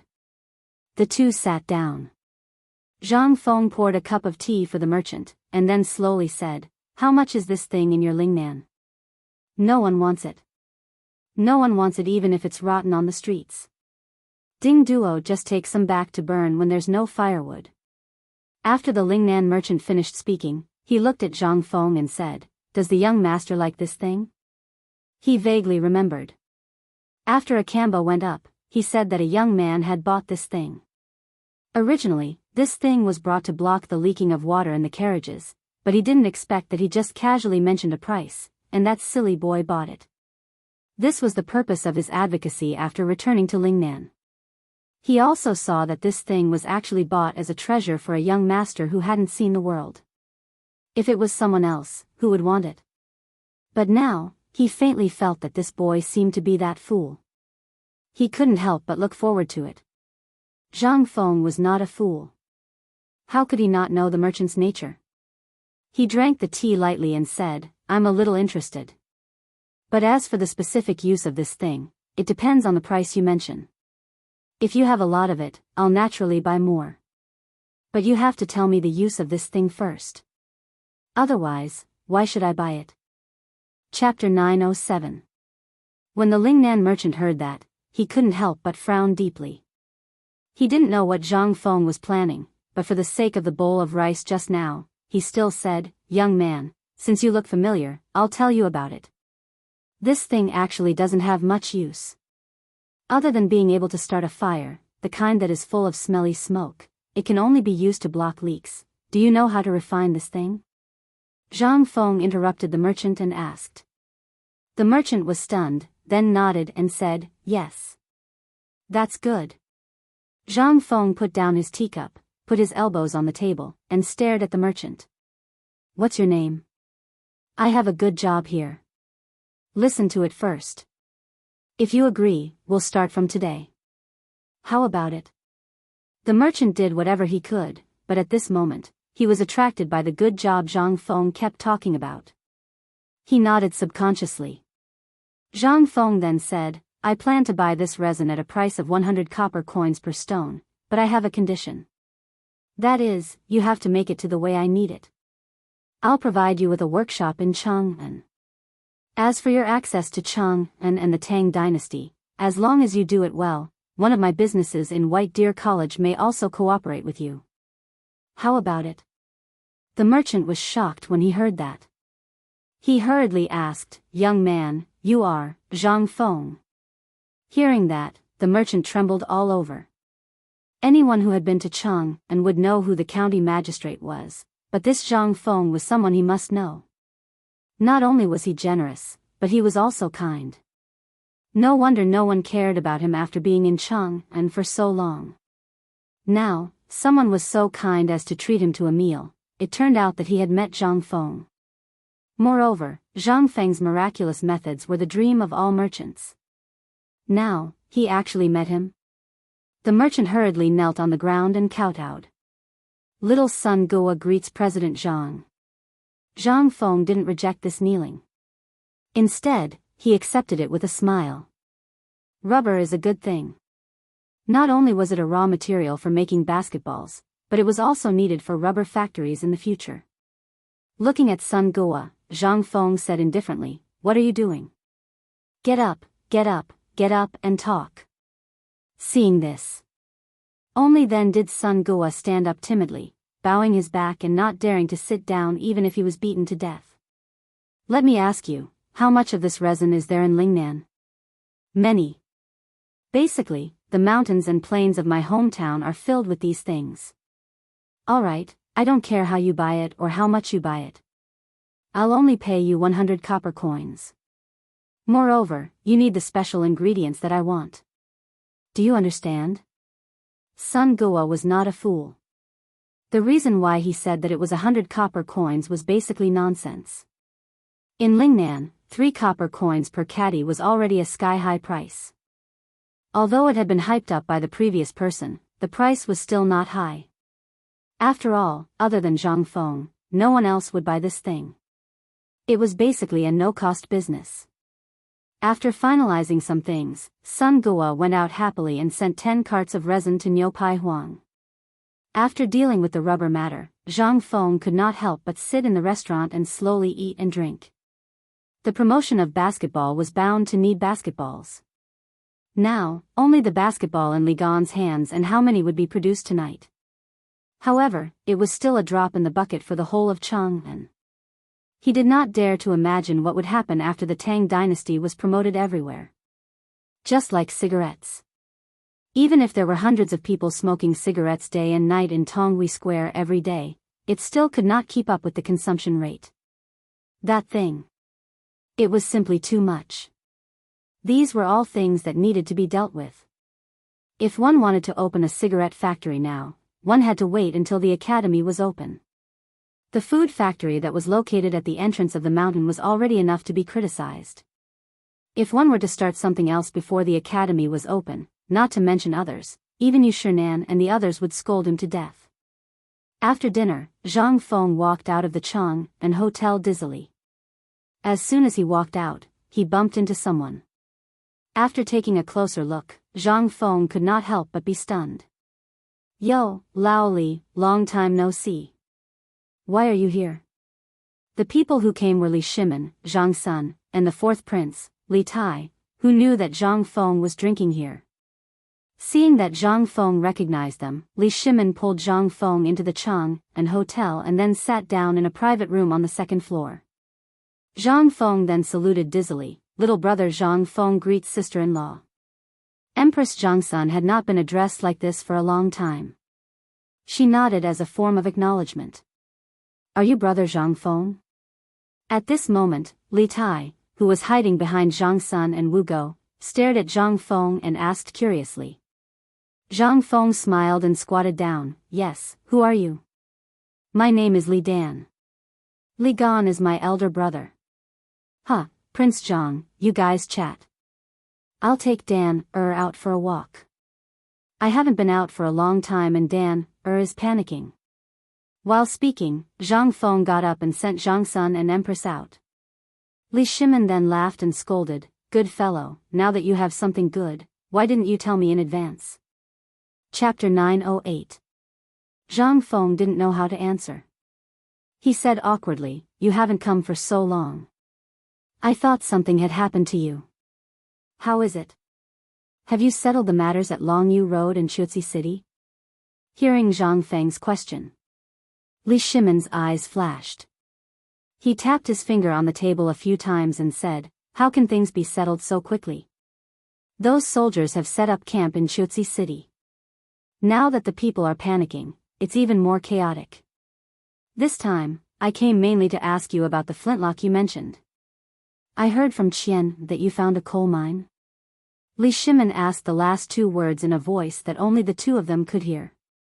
Although the Imperial Guards had already surrounded the restaurant when the two of them entered, Li Shimin still had to be extra careful. After all, the Guanlong aristocrats and the people of the 5 surnames and 7 Wangs were everywhere. He was a little afraid. Zhang Feng spread his hands and said, didn't you already send old Niu there? Do you still need to ask? Yes, I did. But I'm still feeling uneasy. Tell me if there's really a coal mine there. If there is, I'll find someone to buy the land now, and then, wait. Zhang Feng hurriedly interrupted Li Shimin and said, so, you really don't hesitate to take what I found as yours? Li Shimin couldn't help but be stunned. We're brothers. What's mine is naturally yours. However, Li Shimin felt that something was wrong when he said that. He hurriedly said, I bought the land. How can you not have a share of it? Zhang Feng heard this and let Li Shimin go. That's more like it. However, there's a high chance that there's coal in piling. But I'm guessing that it's deep coal. It'll be a little difficult to mine it. After all, I'm just guessing. As for the specifics, I will have to wait for Old Cow to return before I can make a decision. Ever since Li Shimin found out about the coal mine, he had been thinking about it. Now that he heard Zhang Feng's words, he was relieved. Chang'an City finally had its own coal mountain. As for whether or not it was easy to dig, that was not something Li Shimin should think about. As long as there would naturally be people who would have a headache over it. However, Zhang Feng asked again, Lao Li, the sword you mentioned last time, you should have brought it back, right? How long has it been? Li Shimin could not help but smile. Still thinking about it? What was the meaning of this? Was he trying to renege on his debt? Zhang Feng was unhappy. I told you, Lao Li. You promised me. I haven't seen this thing yet. Ayaya, this gun and the steel will be difficult to deal with. Li Shimin could not help but laugh. He laughed and scolded, you brat, well, I can't get it back in a short time. You should know that this kind of treasure from the previous dynasty is accompanied by great risks once it travels on the road. It has already arrived in Liangzhou from Chuzi City. However, I dare not touch it for the time being. After all, once we pass Liangzhou, we will be in the territory of the Li family in Longnan. So, we have to be careful. Hearing this, Zhang Feng could not help but frown. He had not done anything yet, but the Li family in Longnan and the Wang family in Taiyuan had already made a mistake. He really did not know whether it was a good thing or a bad thing. He could not help but be immersed in the whole bag. After a while, Zhang Feng rubbed his forehead and said, it seems that we can only be really safe after the gun is out. Li Shimin spread out his hands and agreed. By the way, how is the basketball thing? I heard about it before I entered the Guanyi Road. Zhang Feng was surprised and said, how many days has it been? The basketball thing has already spread outside the Guanyi Road? Zhang Feng doubted the authenticity of the thing. Although it was him who spread the news personally, he did not expect it to spread so fast. It was simply impossible. Of course, it could not spread so fast. It was all Li Shimin's casual talk. Seeing that Zhang Feng was serious, Li Shimin did not know what to say. He laughed and said, well, it's because this thing came from the 5 animal frolics. Zhang Feng did not bother to argue with Li Shimin about the origin of the basketball. After all, he could not explain it clearly. After chatting for a while, Li Shimin could not help but ask, Fengzi, I heard about you's matter outside. What are you going to do? Now, the news that you were kicked out of Shao Mountain by your fiancé has already spread. Do you know that? Zhang Feng was shocked and hurriedly asked, which asshole is so good at spreading rumors? Li Shimin's face turned serious. How can you say that? It doesn't matter if this is the truth or not. What's important is that now the people have seen it. You left your fiancé and confidant on the mountain and went down the mountain to fool around with Stop. Zhang Feng can't listen to it anymore. What do you mean by fooling around? I haven't even held her hand before. Zhang Feng shouted that he had been wronged, but Li Shimin only chuckled. If you don't want people to know, don't do it. Since you did it, you must think about the consequences. As Li Shimin spoke, he patted Zhang Feng's shoulder and said, how about it? Now think clearly. Your marriage can't be delayed any longer. Chapter 909. Reputation was worthless to Zhang Feng. As long as he thought it was right, Zhang Feng would do it. He couldn't be bothered with what others would think of him. But after hearing Li Shimin's words, Zhang Feng was startled. It was fine if he didn't care, but the White Deer Institute couldn't ignore it. Over the past few days, although these people only asked about it, they didn't say anything. But Zhang Feng knew. They had to make a choice for themselves. However, even Zhang Feng himself was a little confused at this moment. Zhang Yuyao was a good girl. What about Jingshu? She was also a 1 in a million woman. But, Zhang Feng couldn't help but smile bitterly. Old Li, I think we should wait for a while. I haven't thought about it yet. As for the reason why I went down the mountain, I don't need to tell you. You should already know, so, Li Shimin smiled helplessly. So, you still want to drag it out? Let's not talk about dragging it out. Forget it, let's stop here. I'll make arrangements. Zhang Feng stopped him and said, Lao Li, let's not talk about this. I have a serious matter to discuss with you. Now that the rubber issue has been settled, I plan to set up the rubber factory. But you know that White Deer College hasn't opened yet, so I plan to put the rubber factory at Niu Pai Huang first. Once the college's factory is built, we'll move there. How about that? Also, there's the steel factory. As long as there's coal, it's not a problem to smelt steel. I'm worried about leaving it at the foot of the mountain. But once it's started, it can't be stopped. Also, the textile factory hasn't started construction yet. Once the carpenters on the mountain finish the things that the college needs, so, you're saying that you want to be a hands-off boss again? Li Shimin asked straightforwardly. Zhang Feng chuckled when he heard this. Lao Li knows me best. However, Zhang Feng sighed again and said, as you can see, the mid-autumn hunt is imminent. I don't feel at ease leaving this matter to others. I only trust you now, so, you understand. What Zhang Feng said was the truth. After the mid-autumn hunt, it would be the mid-autumn poetry meet. After the poetry meet, it would be time to open the hospital. There wasn't a single day of free time in between. If Zhang Feng put all his experience into this, even though Zhang Feng wasn't worried, if something went wrong, it would be fatal for White Deer College. This was also the result of Zhang Feng going down the mountain to calm down. Biting off more than one could chew. At this moment, Xiao Shan was facing such a situation. Papermaking, smelting, and everything else were being done. However, the important construction of the academy and the teaching of the students were stagnant. A few days ago, the students on the mountain had some problems because they had nothing to do. How could Zhang Feng not know? Li Shimin also knew what Zhang Feng was thinking. After thinking for a while, he shook his head gently and smiled. You just have to settle the matters at hand first. As for the rubber factory, why did you put it at the Niu Di Huang? Because of the basketball? Li Shimin couldn't help but think of something and asked. Zhang Feng nodded. Li Shimin didn't know what to say. After all, at this moment, even he couldn't abolish the rules of the mid-autumn hunt. Hence, he could only rely on Zhang Feng's own abilities. As for the basketball, he had seen it on the way to the pub just now. The more he looked, the more Li Shimin felt that it was something that little kids played. He didn't know if it was because Zhang Feng didn't teach it properly or because this group of kids hadn't learned it yet. If during the mid-autumn hunt, Zhang Feng wanted to bring these guys to participate, Li Shimin couldn't help but feel a headache.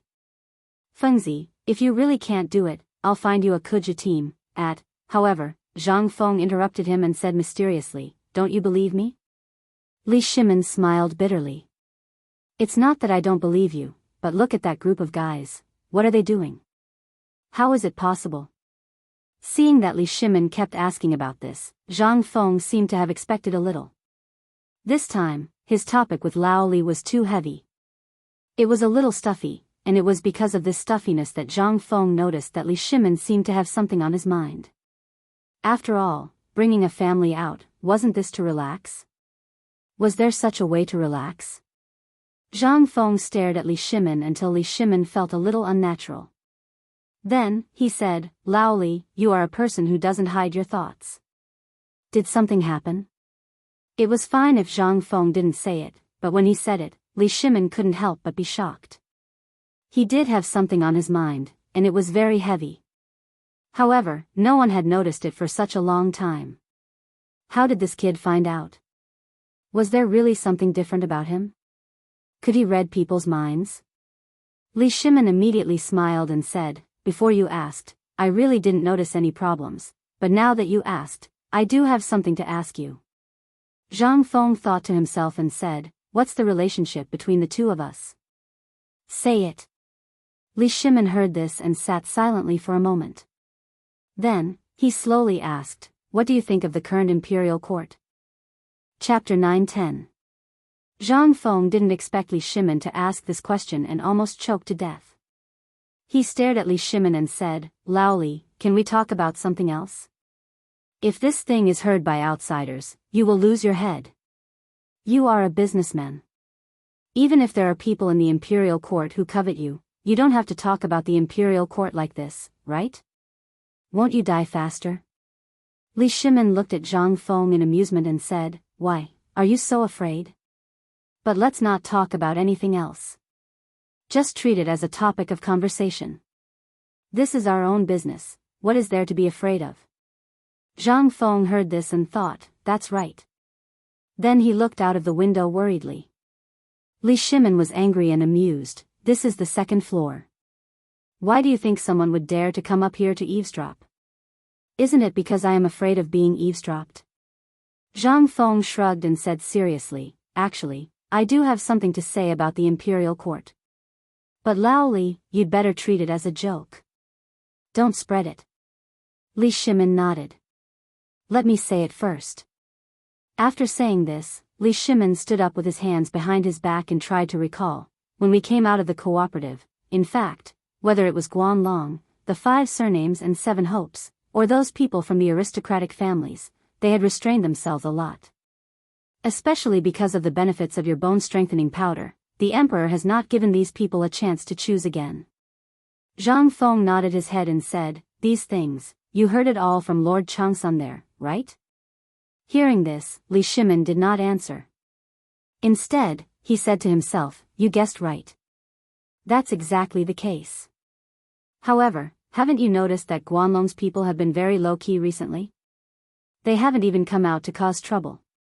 When Li Shimin said this, Zhang Feng really remembered. Logically speaking, this was definitely not the style of Guanlong's people. At this time, especially when it came to the matter of white paper and the braised meat, according to their temperament, there was bound to be a debate. But at this time, they didn't say a word. This is not normal, Li Shimin said. In an instant, Zhang Feng realized that something was wrong. However, Zhang Feng instantly thought of a possibility. Wasn't this the kind of business war that was mentioned in the movies of the later generations? Zhang Feng couldn't help but be secretly shocked. After the 8 waters of Chang'an, the emperor and the retired emperor reshuffled the court. At this time, not only the people of Guanlong, but also the aristocratic families, as well as the people of the 5 surnames and 7 hopes, basically didn't show up, until the matter of the immortal ointment. Could it be that they were planning something big? Thinking of this, Zhang Feng couldn't help but break out in a cold sweat.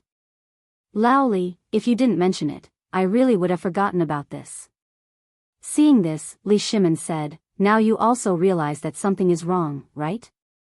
Zhang Feng nodded, his expression grave. Lao Li, if you are a person of Guanlong, if you see an enemy, such as me, are you suspecting that I am a person of Guanlong? Li Shimin looked at Zhang Feng and asked jokingly. Zhang Feng repeatedly waved his hand, this is just an example. I am making an example, understand? Although Li Shimin didn't understand that barbecue was an example, he still nodded and let Zhang Feng continue. If your enemy's business, at this time, that is, I am developing all of this, after seeing all of this, after seeing it, would you be jealous? Yes, the things you have done during this period of time, if it were anyone else, such as Niu Weili and you, they would be jealous. Seeing that Li Shimin wanted to drag you into it again, Zhang Feng quickly said, isn't that right? The problem now is that after the immortal ointment incident, these people basically didn't do much. This is not normal. This is simply not Guanlong's style, don't you think?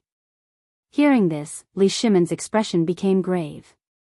Although Shao Mountain was basically under the control of the Imperial Guards and Yuchi Gong's barracks, if these people wanted to cause trouble, they didn't have to put all of their attention on the mountain. But now, it seemed that these people didn't do anything at all. Li Shimin couldn't help but feel even more irritated. Feng Zi, don't play riddles with me. Just tell me what you know. Zhang Feng acted as if he didn't hear him. He played with the bamboo beer container with one hand, turning it over and over again. After a while, Zhang Feng slammed the table and said, Lao Li, I got it. Li Shimin was shocked by Zhang Feng's sudden action. He hurriedly asked, what did you think of the mid-autumn hunt? Zhang Feng said simply and directly, you see, generally speaking, according to the usual pattern, this newly opened academy will participate in the mid-autumn hunt? And the news will only be sent to me 10 days before the mid-autumn hunt. Hearing this, Li Shimin frowned. But after thinking for a long time, he still couldn't think of this matter. After all, he really didn't think about this aspect. He asked, you mean, this mid-autumn hunt is a test from those people in the imperial court? They want to destroy your academy? No wonder Li Shimin always felt that something was wrong. Since Fang Xianling came up with the reward and punishment list, he basically didn't have as many things to do as before. But this wasn't a good thing. Instead, it made Li Shimin feel that something big was about to happen. Now that he thought about it. Really, something big was about to happen. Even if these people know that I'm in charge of these two places, they still want to do it. What is this? This is premeditated. Guanlong 8 clans, I want to see what you can do this time. Chapter 9-11. Zhang Feng was afraid of death, so most of the time, White Deer College was the Crown Prince's property. Even the retired emperor became the honorary vice dean. What was this? This was a warning to the world that if they wanted to cause trouble, they had to know who was behind the college. Chang and University was relatively weak. However, Li Shimin was in charge of the construction of the college and everything that followed. Anyone with a bit of status in the imperial court should know about this. Moreover, the Crown Prince's junior tutor, Li Gang, had announced his resignation in court. Then, Li Gang had joined Chang and University. Last time, Qing Chimo and the others had captured people all over the city and thrown them into Chang and University. Then, the Grand Secretary of the Cabinet had personally met with the Emperor. In the end, the matter was left unsettled. Many people knew about this. However, why did this new college receive an invitation to this year's mid-autumn hunt? Why did the invitation only reach the college 10 days before the mid-autumn hunt? The strangest thing was, why couldn't the people of Chang and University find a Kuju broker even if they wanted to? Previously, Li Shimin had thought that it was because of the rush of events, but now, Li Shimin's eyes couldn't help but emit a murderous intent that was hard to conceal. Seeing this, Zhang Feng hurriedly said, "Don't get angry. Those people are waiting for us to get angry. Besides, this matter isn't something you can solve. I'm a viscount now, so naturally, they won't dare to do anything. However, if you panic at this time, you'll probably become a breakthrough point for Guanlong. Trouble will naturally find you. Therefore, before the mid-autumn hunt, you'd better focus on your business. As for the rest, I have my own plans." If Li Shimin was really a businessman, then he really couldn't do anything. However, was he really a businessman? Feng Zi, you don't know, but these days, Lord Zhangsun has often talked to me about this matter. The Emperor also feels that this matter is too strange. Now, the Emperor wants to deal with the people of Guanlong, but he found that these people are abnormally obedient, so the Emperor feels that something is wrong. Zhang Feng said, "That's why you're here today, right?" Li Shimin nodded. On the contrary, Zhang Feng laughed, "Look at the current imperial court, it's basically an iron bucket. If they are stubborn, they can go and try it. I really hope that they will try it with our Emperor." Li Shimin speechlessly picked up the bamboo tube and bumped it against Zhang Feng's. "You brat, you really wish for the world to be in chaos. If His Majesty really had a direct confrontation with Guanlong right now, what are his chances of winning? Now, the Emperor is already badly battered because of the Turkic matter and the matter of India. If the people of Guanlong jump out at this time, then the Emperor may really start a massacre. At that time, won't the Tang dynasty really be in chaos? You have a good plan, boy. It's fine if you don't think of a good way for the Emperor, but you also, okay. Zhang Feng hurriedly interrupted Li Shimin and rolled his eyes, "So, I'm just a freeloader here." Li Shimin smiled and said nothing. Zhang Feng slammed the beer can on the table. "Do you really think that Lao Tzu didn't think of this? Actually, I thought of this when I received the immortal ointment last time." Zhang Feng leaned closer to Li Shimin and continued, "There is a mole in the court, otherwise, how could he bring this thing up to Shao Mountain? How could he let your people pass? Businessmen who can go up Shao Mountain usually have the obituary of the Ministry of Works or the official documents of the Chang and local government. Without these two things, how could your people, Laoli, let him go up the mountain?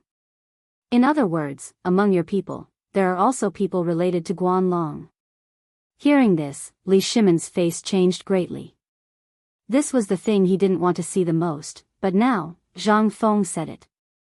What did it mean? Could it be? Li Shimin couldn't help but think carefully, those who can go up the mountain. Now, I have entrusted the matter of Shao Mountain to Lord Zhongsun. Lord Zhongsun, naturally. Could it be that something happened to Lord Zhongsun's people? Li Shimin couldn't sit still at the thought of this. It was really possible that it was the Ministry of Personnel. After all, the Ministry of Personnel used to have the silver of these aristocratic families. Although Li Shimin took some of it, there must be some left. Thinking of this, Li Shimin realized that the forces in the court still needed to be sorted out. I have discussed this matter with Lord Zhongsun before, but these people don't show up now and don't make trouble.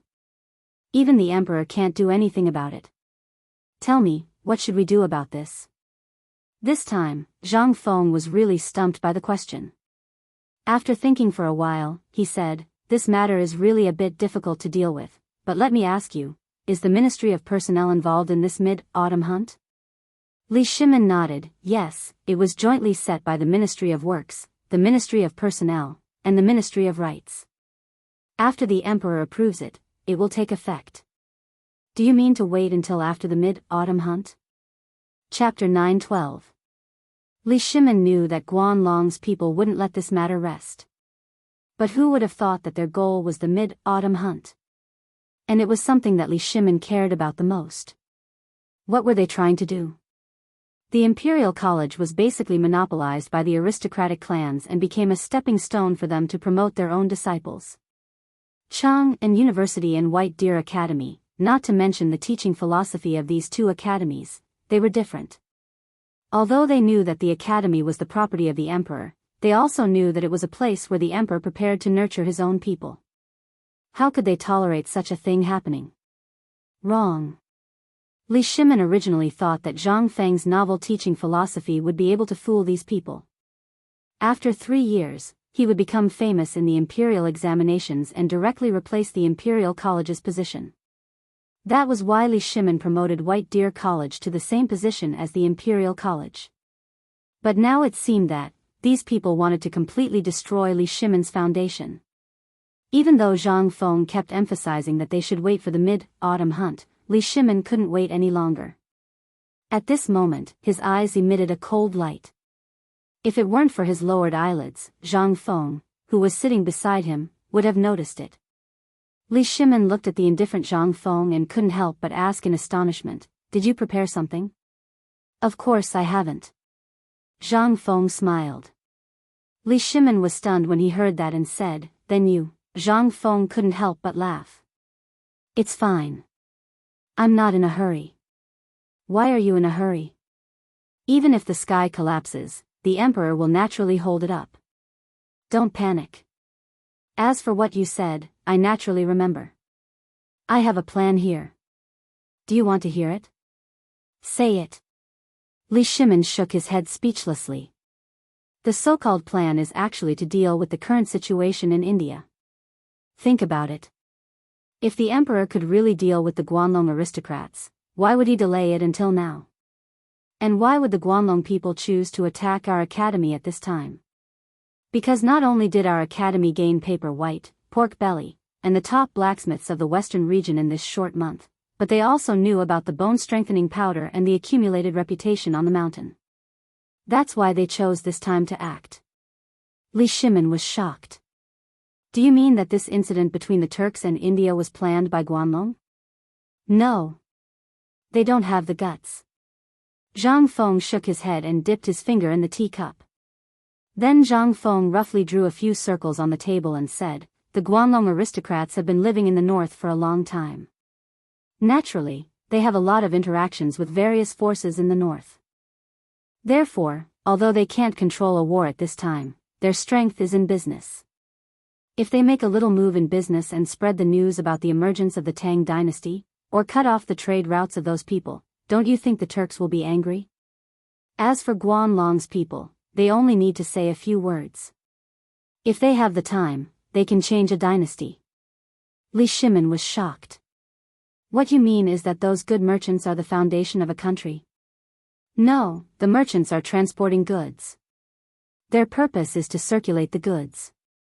Old Li, you should know about this. Among the things they are transporting, there are goods. However, I think you, old Li, will know what else. Information? Li Shimin asked subconsciously. But the next moment, Li Shimin couldn't help but gasp. No wonder. No wonder he felt that something was wrong during this time. There were no changes in Xiuzi city for the time being. The army in Tubo was like a hot knife through butter.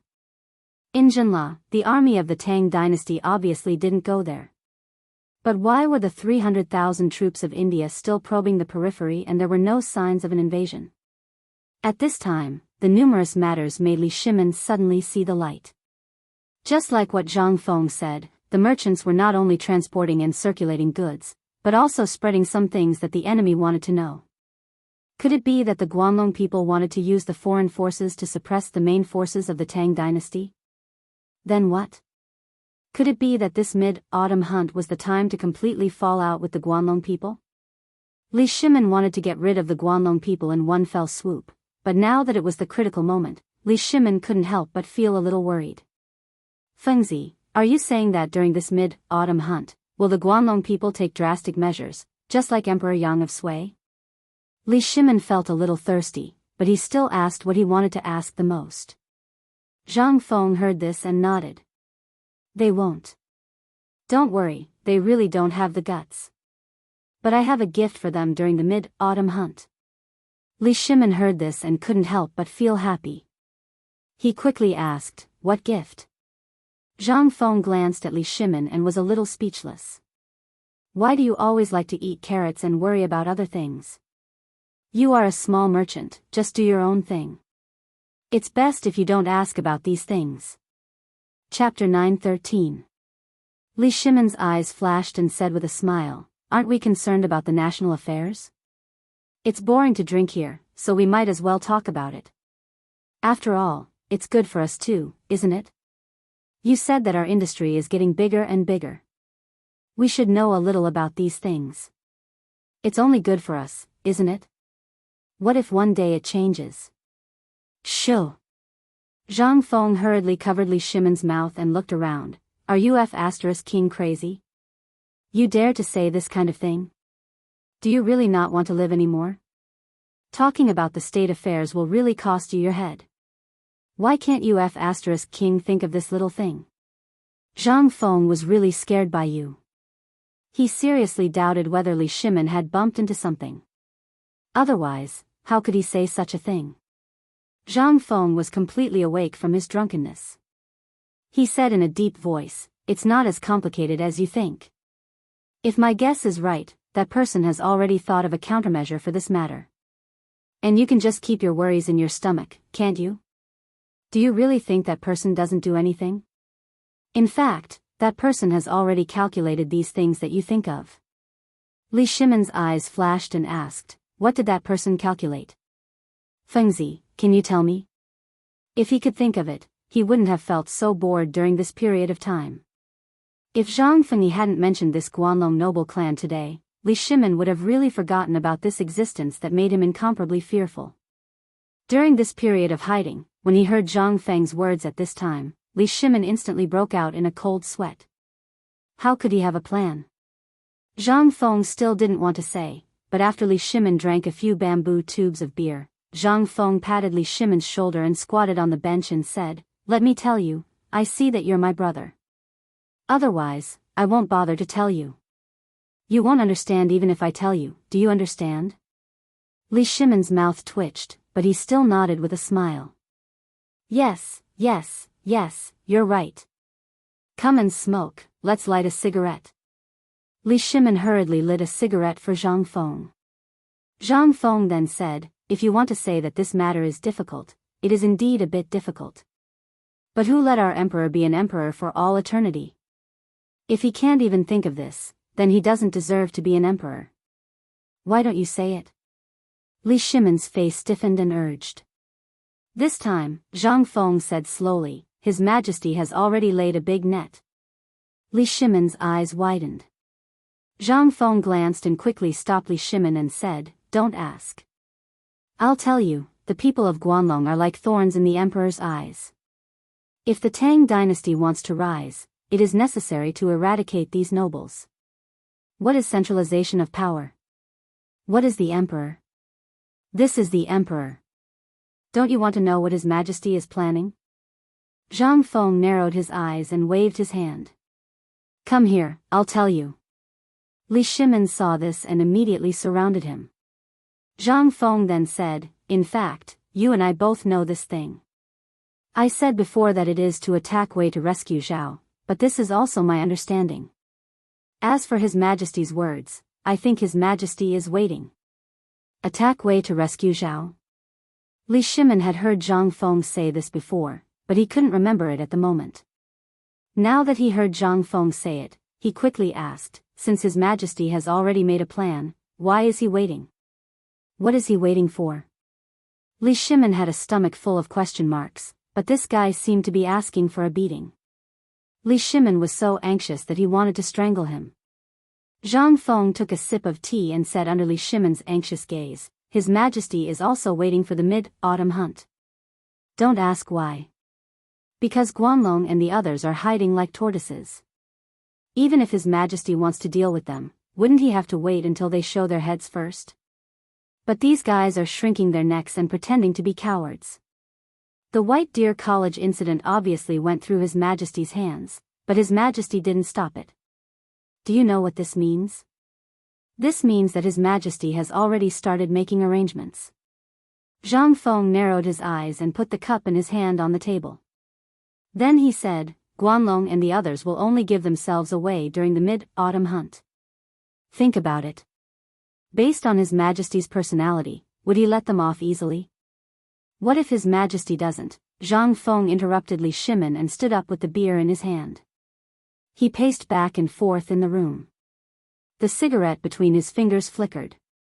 Only then did Zhang Feng say, once His Majesty is soft-hearted this time, it will inevitably alarm the Li family of Longnan, the Wang family of Taiyuan, and the other people of the 5 surnames and 7 hopes. Once they are alarmed, they will unite with the Shandong aristocrats and the remaining forces of Guanlong. At this point, Zhang Feng's voice abruptly stopped. Then he quietly looked at Li Shimin. At this time, Li Shimin's forehead was already full of cold sweat. He had already guessed the outcome. Zhang Feng said faintly, so, do you understand now? Chapter 9:14. Li Shimin had already understood. However, when he heard Zhang Feng's words, he realized that the situation had reached a critical point. Although these forces were usually hidden, once something happened to them, they would immediately appear. At that time, the Tang dynasty would be completely destroyed. Now that Zhang Feng had found the coal mine, an idea slowly emerged in Li Shimin's mind. The mines were basically monopolized by the 7 big clans. Now, every new mine in his hands would be exploited by the landowning clans. Li Shimin also knew that at this time, whether it was the Wang clan or the 8 clans in the north, they should have noticed Chuzi's plan and the current situation in the Tang dynasty. The mid-autumn hunt was a turning point.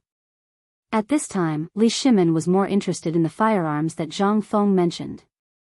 If the firearms were really as mysterious as Zhang Feng said, then even if there were only 5,000 imperial guards in the imperial city, Li Shimin was confident that he could use them to wipe out all the landowning clans. And there would be no losses. This was the best way Li Shimin could think of at this time. As for other plans, those landowning clans had existed for so many years. Who didn't have any connections? To deal with these people, he either didn't touch them, or he would take them down in one fell swoop. This was Li Shimin's plan. At the thought of the firearms, Li Shimin couldn't help but ask again, Feng Zi, the current situation is that we don't know the situation in Chuzi City for the time being. And the mid-autumn hunt is in 8 days. During the mid-autumn hunt, Guanlong's men will take action. How powerful is your firearms? Powerful. At the mention of the firearms, Zhang Feng's eyes flashed with pride. This thing is incredible. While speaking, Zhang Feng pushed open the window on the 2nd floor and looked around. Then, he pointed to a pagoda in the distance and said, "Where is that? How far is it from here?" Li Shimin took a look and said, "That's the pagoda of the Transforming Life Temple. It's about 5,000 steps away from here." I'm asking about the straight line distance. Hearing this, Li Shimin frowned as if he had thought of something. He measured the pagoda with his palm and said, if it's a straight line, it should be about 1,000 steps. 1,000 steps. Hee hee. Zhang Feng chuckled and said, if I tell you that I have a way to take the head of anyone on the pagoda from 1,000 meters away without any crossbow, would you believe me? Like hell I'll believe you. Li Shimin blurted out subconsciously. This thing, he had only heard of it in myths and legends. In reality, could it be done? Even the Zhuge divine crossbow, which was specially used to attack cities and kill cavalry horses, couldn't have such a range. But in the next moment, Li Shimin suddenly remembered what Zhang Feng had said before. He couldn't help but be surprised and said, could it be that the firearms you're talking about can reach such a range? Li Shimin couldn't help but tremble with excitement. Zhang Feng nodded and smiled, it can, but this kind of thing needs to be tested for at least 3 months. Moreover, it needs to wait for the firearms to come out. Ordinary firearms have a range of up to 150 steps, and the most important thing is that the bullets carried by this firearm, you can think of it as arrows. This kind of thing can be carried by a person for at least 200 shots. If you specifically want this kind of thing with a range of 1,000 steps, give me a month's time, at least after the Mid-Autumn Festival. After I come up with the red barbarian cannon, damn it, Lao Tzu will place 2 cannons at the entrance of Shao Mountain. Although it can't reach a range of 1,000 meters, this distance of 500 meters should be easily covered.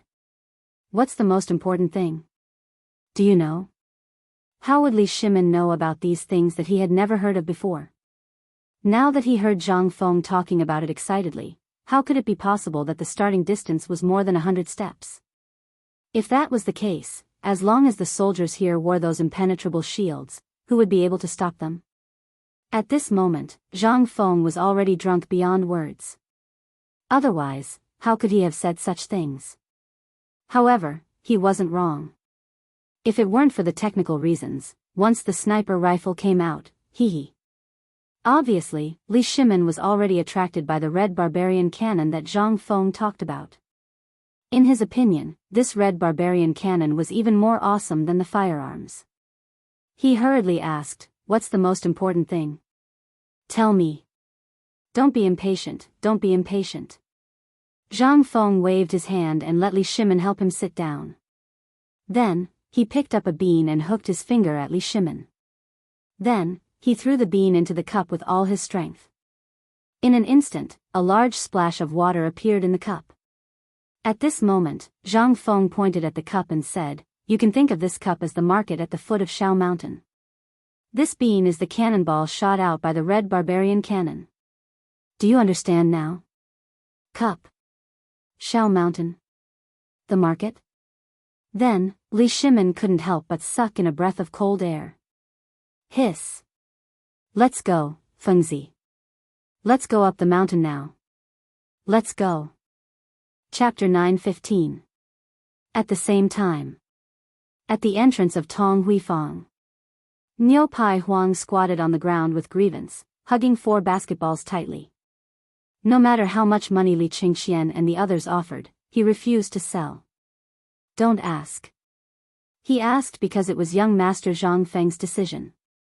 Anyway, Niu Pai Huang already knew that these guys were Zhang Feng's subordinates, so he wasn't afraid.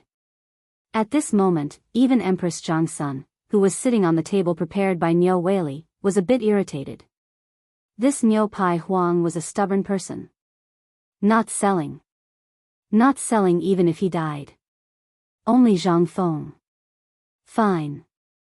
Empress Zhang Sun finally waved her hand and patted the head of Li Tai, who was happily gnawing on the pig trotters, and said, you guys go play ball.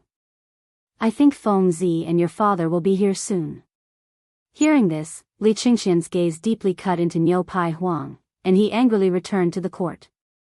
As for Li Tai, seeing Li Qingxian and the others enter the court, he waved the pig trotters in his hand and cheered loudly. After watching for a long time, he finally stared at Niu Pai Huang, who was hugging the basketball tightly, and said, I'll trade with you. As he spoke, he took out a piece of jade and a stack of banknotes. Niu Pai Huang looked at the pig trotters in Li Tai's hand, swallowed his saliva, and shook his head vigorously. Although he didn't know how much banknotes this rich young master had, this was Prince Zhang's item. Even if these stubborn people wanted to buy it, he wouldn't sell it. Just based on a little kid like you, he wouldn't care about you. Niu Pai Huang glanced at Zhang Sun Wugo, and then looked at the cold expressionless face behind Zhang Sun Wugo. He fearfully hugged the basketball and distanced himself. At first, he was really worried. However, just a moment ago, a person called Sun Gua came with 10 carts of some resin. He said that Zhang Feng brought word that this thing was the raw material for making basketballs. In an instant, Niu Pai Huang, who was still worried about the raw materials, beamed with joy and almost knelt down before Sun Gua. After knowing that Sun Gua was arranged by Zhang Feng and was a free labor, even the stingy woman instantly pulled Sun Gua into work with a smile. Only then did Oxhide Huang have time to hold the basketball to see what Prince Zhang valued so much was. He took a look. He immediately saw the problem. This thing was really something. In the hands of these stubborn people, it was as if the ball had come to life. If it weren't for the fact that these stubborn people were still holding the basketball in their hands, he would have thought that these guys were fighting. At first, these people were still a little unfamiliar with Zhang Feng's techniques. However, after 6 hours, these people actually managed to grasp some of Zhang Feng's techniques. At the very least, his movements were much more graceful. She didn't know if it was because this madam was sitting here or something else. In short, the few of them were very concerned about their image. At this moment, with a commotion among the onlookers, 2 sedan chairs slowly appeared here. Although the onlookers glanced at them, they didn't attract too much attention. After all, there were too many sedan chairs here today. Many people were numb to them. Li Shimin lifted the curtain of the sedan chair and watched the game in silence and interest. At this time, Zhang Feng finally woke up with the shaking of the sedan chair. He took the opportunity to get out of the sedan chair and find a place to relieve himself. When Zhang Feng got out of the sedan chair, the onlookers, who were focused on watching Li Qingxian and the others play basketball, instantly became excited. Zhang Feng finally squeezed through the crowd and found a place where there was no one to relieve himself. At this time, Niu Pai Huang's voice sounded behind Zhang Feng. "Prince Zhang, I've been waiting for you for a long time." This voice almost scared Zhang Feng to death. He hurriedly finished relieving himself and stared at Niu Pai Huang, saying, "Can't you see that I'm relieving myself? Can you at least pay attention to your image? What image can I have?" Niu Pai Huang was stunned, but he didn't take it to heart. He hurriedly handed the basketball hidden in the sack to Zhang Feng and said, "I made 4. Li Shimin also saw this scene. Walking down from the dumpling, Li Shimin came in front of Zhang Feng with his hands behind his back and asked, "This is the basketball?" At this time, Niu Pai Huang obviously paid a little attention to the basketball. Not only was it polished, but there were also some decorative patterns carved on it. After a layer of beautiful paint, the basketball instantly had that kind of smell. Zhang Feng patted the basketball a few times and then handed one to Li Shimin, saying, "This is for you. If you have nothing to do, exercise more." Li Shimin didn't refuse. He smiled and asked, "How much is the cost of one basketball?" Niu Pai Huang looked at Zhang Feng and then looked at Li Shimin. Under Zhang Feng's signal, he said, "Not counting the labor costs and the materials Prince Zhang found, 10 copper coins is enough." "Then, how much are you selling it for now?" Prince Zhang set the price, 100 copper coins. Li Shimin heard and nodded. Gizi. Xiao Gizi, who was standing behind Zhang Sun and Wu Go, hurriedly came forward. Li Tai also came forward. "Give him 500 copper coins, I'll buy these." "No, these are Prince Zhang's things.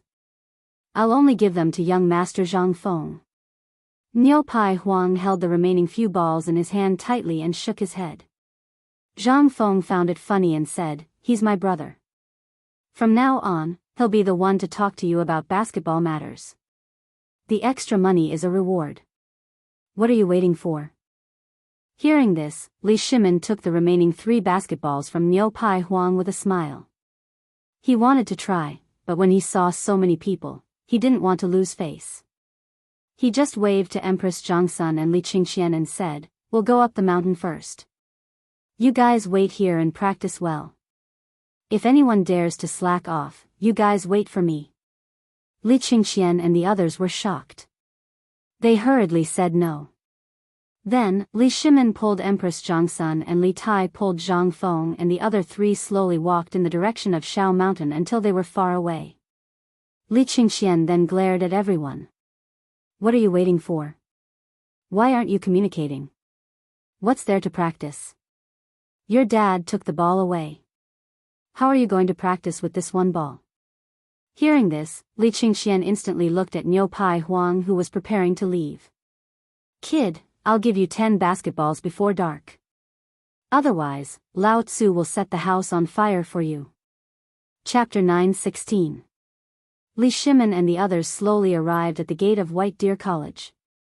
Yu Shinan and the others, who had received the news, were already waiting at the gate.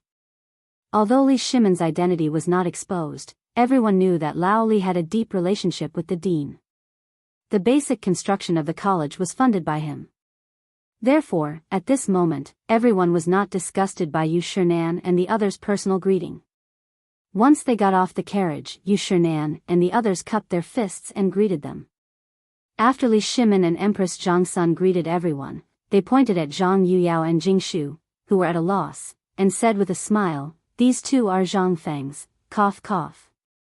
When the children saw the graceful and luxurious Zhongsun Wu go beside Li Shimin, they were first stunned. Although Empress Zhangsuan's clothes were simple and one could not tell that she was an empress, her arrogance still made people unable to look at her. But who was Jing Shu? After gently touching Zhang Yuyao, the two girls came to Empress Zhangsuan's side and said, "My daughters Zhang Yuyao and Jing Shu greet Madam Li." Zhangsun Wugo also fell in love with these two girls in an instant. Jing Shu was needless to say. She was a daughter of a respectable family and was exceptionally intelligent. She should have known her identity long ago. As for Zhang Yuyao, her face was always red, as if she was afraid of everything. Anyone could not help but feel pity for her. Zhangsun Wugo came forward and held each of their hands. She said with a smile, "Good, good, good. Both of you are good girls. This is my first time coming to Shao Mountain. Let's go take a look."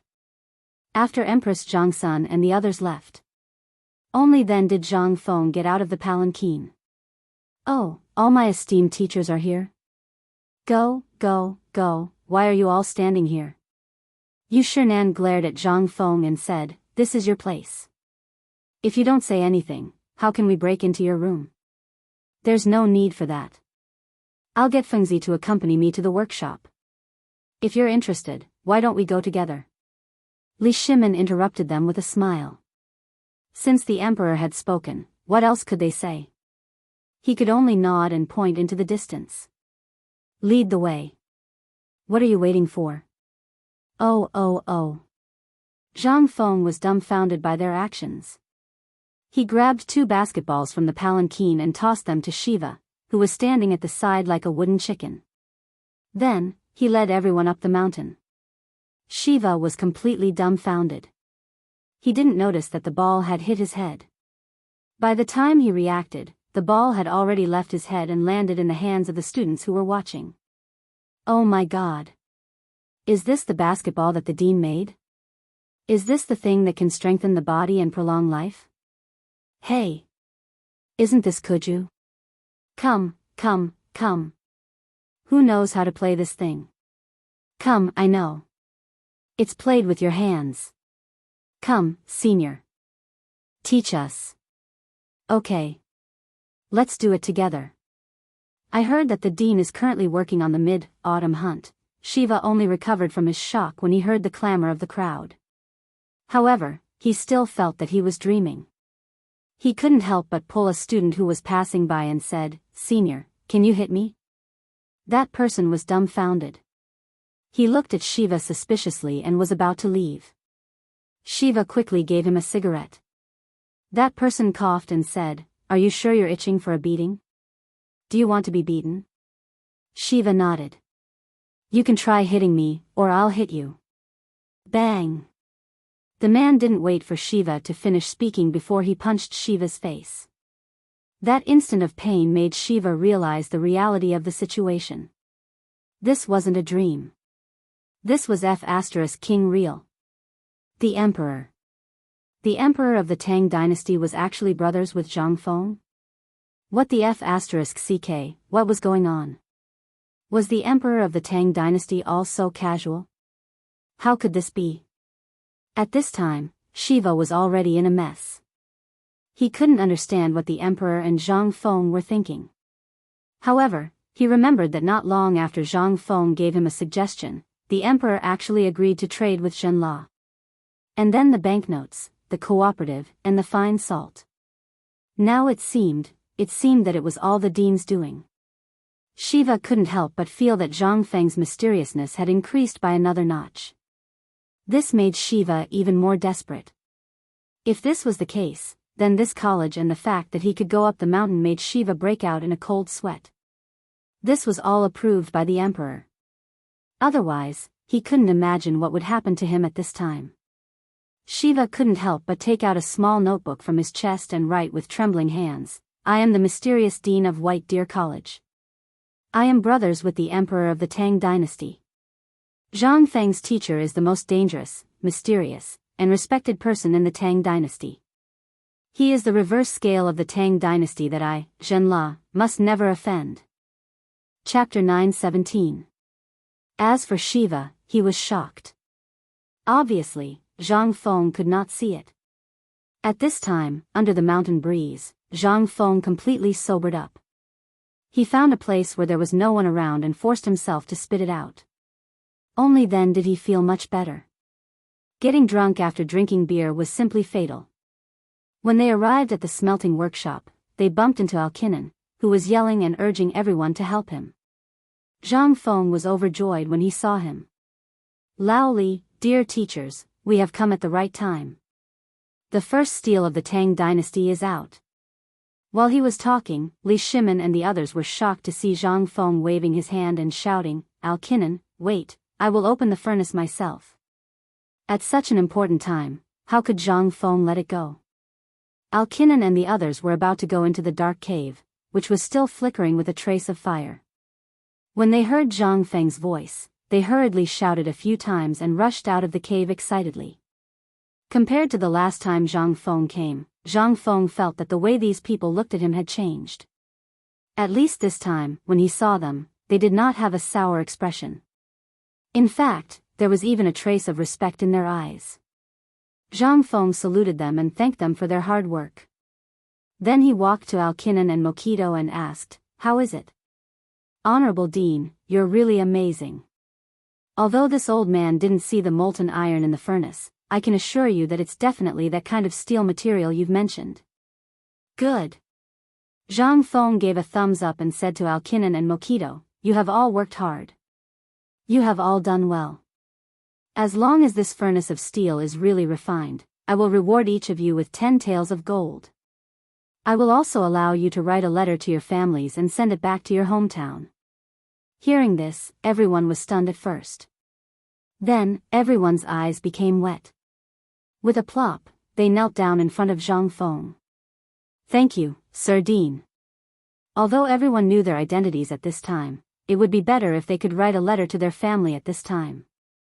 After all, they couldn't imagine what would happen to their families after they left. At this moment, Li Shimin, Yu Shinan, and the others were also surprised.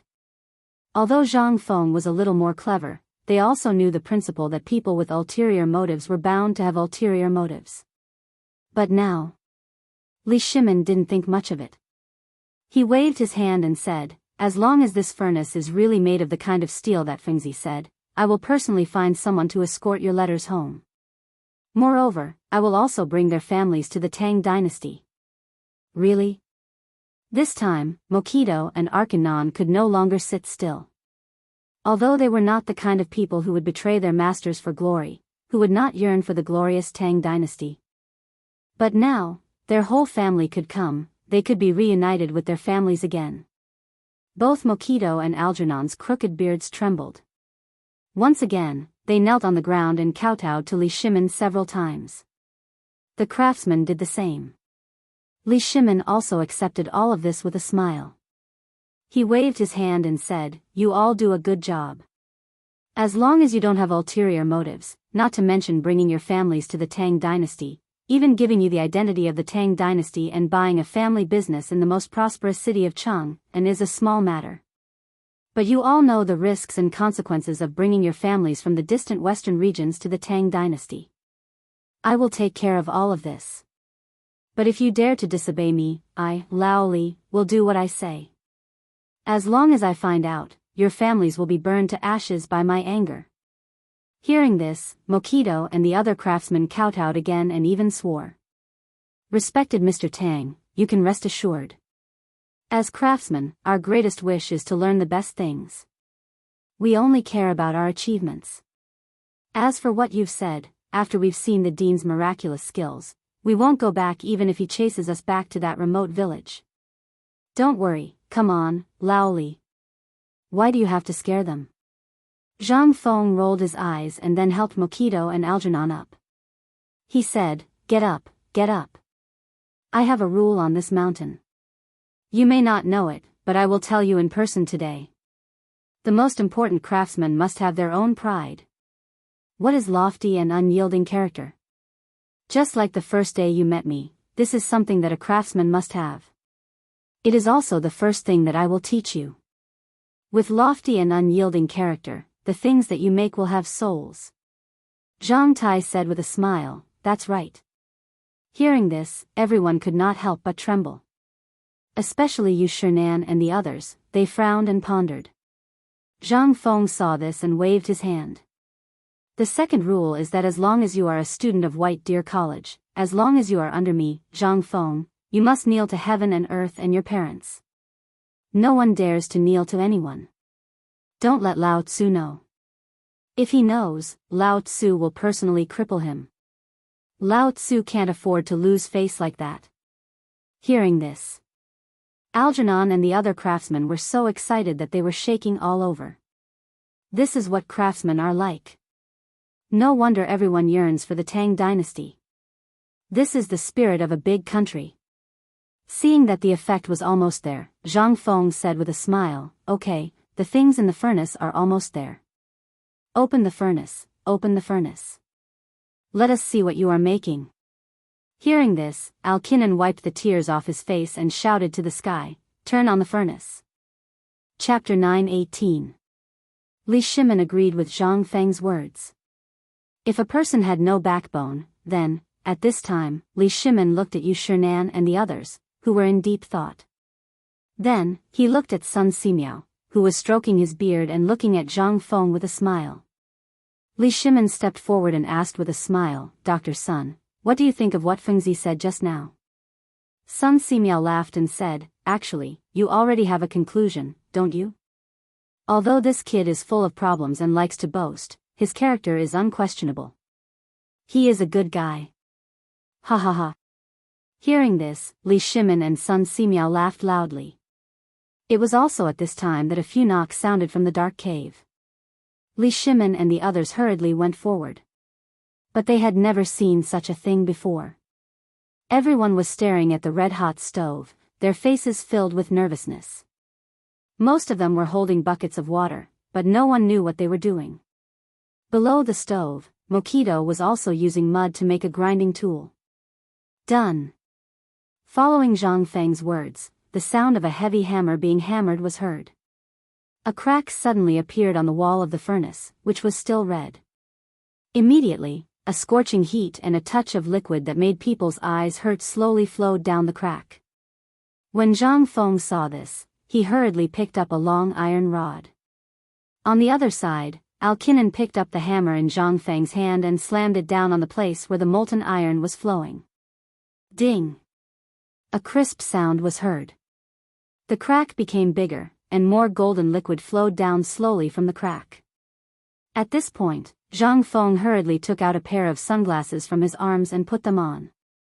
He stared at the flowing molten iron and urged everyone to hurry up and leave. The molten iron flowed very quickly, and Zhang Feng, who was closest to the furnace, emitted a charred smell from his robes. His hair that draped over his shoulders was also slowly bending. Seeing that the molten iron had almost flowed out, Zhang Feng ignored the heat and waved his hand. Quickly dig the trench. Once the order was given, the craftsman, who had been waiting by the side, hurriedly took out a small metal rake. He slowly dug out a trench in front of the hot and glaring molten iron. The molten iron slowly flowed to a more spacious area outside the cave amidst a sizzling sound. Zhang Feng hurriedly walked out of the cave that was about to roast him alive. However, he didn't have the time to look at his burnt clothes. Instead, he carefully watched the molten iron slowly turn from a dazzling gold to a scarlet red, and then slowly cool down. Subsequently, Zhang Feng waved his hand. Those who were already waiting by the side with buckets of water poured water onto the cooling molten iron bit by bit. Instantly, pitch-black smoke and dust engulfed the entire smithing workshop. Li Shimin and the others were so frightened that they retreated continuously. After the temperature of the molten iron gradually cooled down, they followed Zhang Feng into the workshop. What entered their eyes was the molten iron that was more than 1 zhang long. It had already turned into a metallic gray color. Arkanon and the others frowned as they stared at the object on the ground, not daring to touch it. Zhang Feng saw this. He picked up a hammer and knocked on the solidified iron on the ground, shaking off the residue on the surface. Hearing the sound, Zhang Feng was delighted. Although the sound couldn't be heard clearly because of the ground, it was definitely made of steel. Seeing this, Zhang Feng picked the simplest and weakest part and found a blacksmith to cut it out for him. Even though this piece was only the size of a finger and was very thin, what surprised everyone was that it was actually a piece of metal that was as thin as a finger. The two blacksmiths wasted at least 3 chisels to cut off that piece of iron, no, steel. Seeing this, Li Shimin stared fixedly at the piece of steel, and his eyes shot out waves of scorching heat. Feng Zi, is this steel? Li Shimin's question instantly attracted everyone's attention to Zhang Feng. Even Yu Shinan and the others were looking at Zhang Feng's face. Arkanon and the others were the same. Everyone was looking forward to seeing if the thing in Zhang Feng's hand was the kind of material that could make an impenetrable shield or an invincible spear. After all, this thing could no longer be described as iron. What a joke. How could a chisel that wouldn't break after months or half a year be like a piece of wood in front of this thing? It would be strange if it wasn't made of steel. At this time, Zhang Feng looked at the thing in his hand and knocked twice on the forging table. Listening to the crisp sound, he said something that made Li Shimin want to vomit blood. Lao Li, I don't have any money. You pay for the 10 taels of gold each. And what you promised, you do as you see fit. Although Zhang Feng didn't give a direct answer, the moment he said this, everyone was excited and shocked. It's done. We've finally made steel. Ha ha ha ha. Whoa, my family, I can finally reunite with you in the Tang dynasty. We don't have to starve anymore. Chapter 919. Along with the appearance of the steel, Zhang Feng was also very excited. However, it was still a little too early to make a gun. At the very least, this batch of steel couldn't be made. This thing had to be made of high-precision seamless steel pipes. Otherwise, it could easily cause the barrel to explode. Therefore, Zhang Feng didn't dare to be careless. He could only ponder over it in his heart and think of a way. However, Li Shimin couldn't wait any longer. Seeing Zhang Feng like this, he hurriedly asked, Feng Zi, how is this thing? Can it be used? Hurry up and tell me if this thing of yours can be used or not. If it can't, hearing this, Zhang Feng couldn't help but glare and say, that? Who told you that my steel can't be used? I'll tell you the truth. Not only did I make it, but it's also very, very good. It's far beyond my imagination. However, if this thing wants to be made into the thing I'm talking about, it's still a little lacking. At the very least. Before Zhang Feng could finish his words, he saw Li Shimin's anxious expression. He hurriedly said again, why are you so anxious? Why are you so anxious?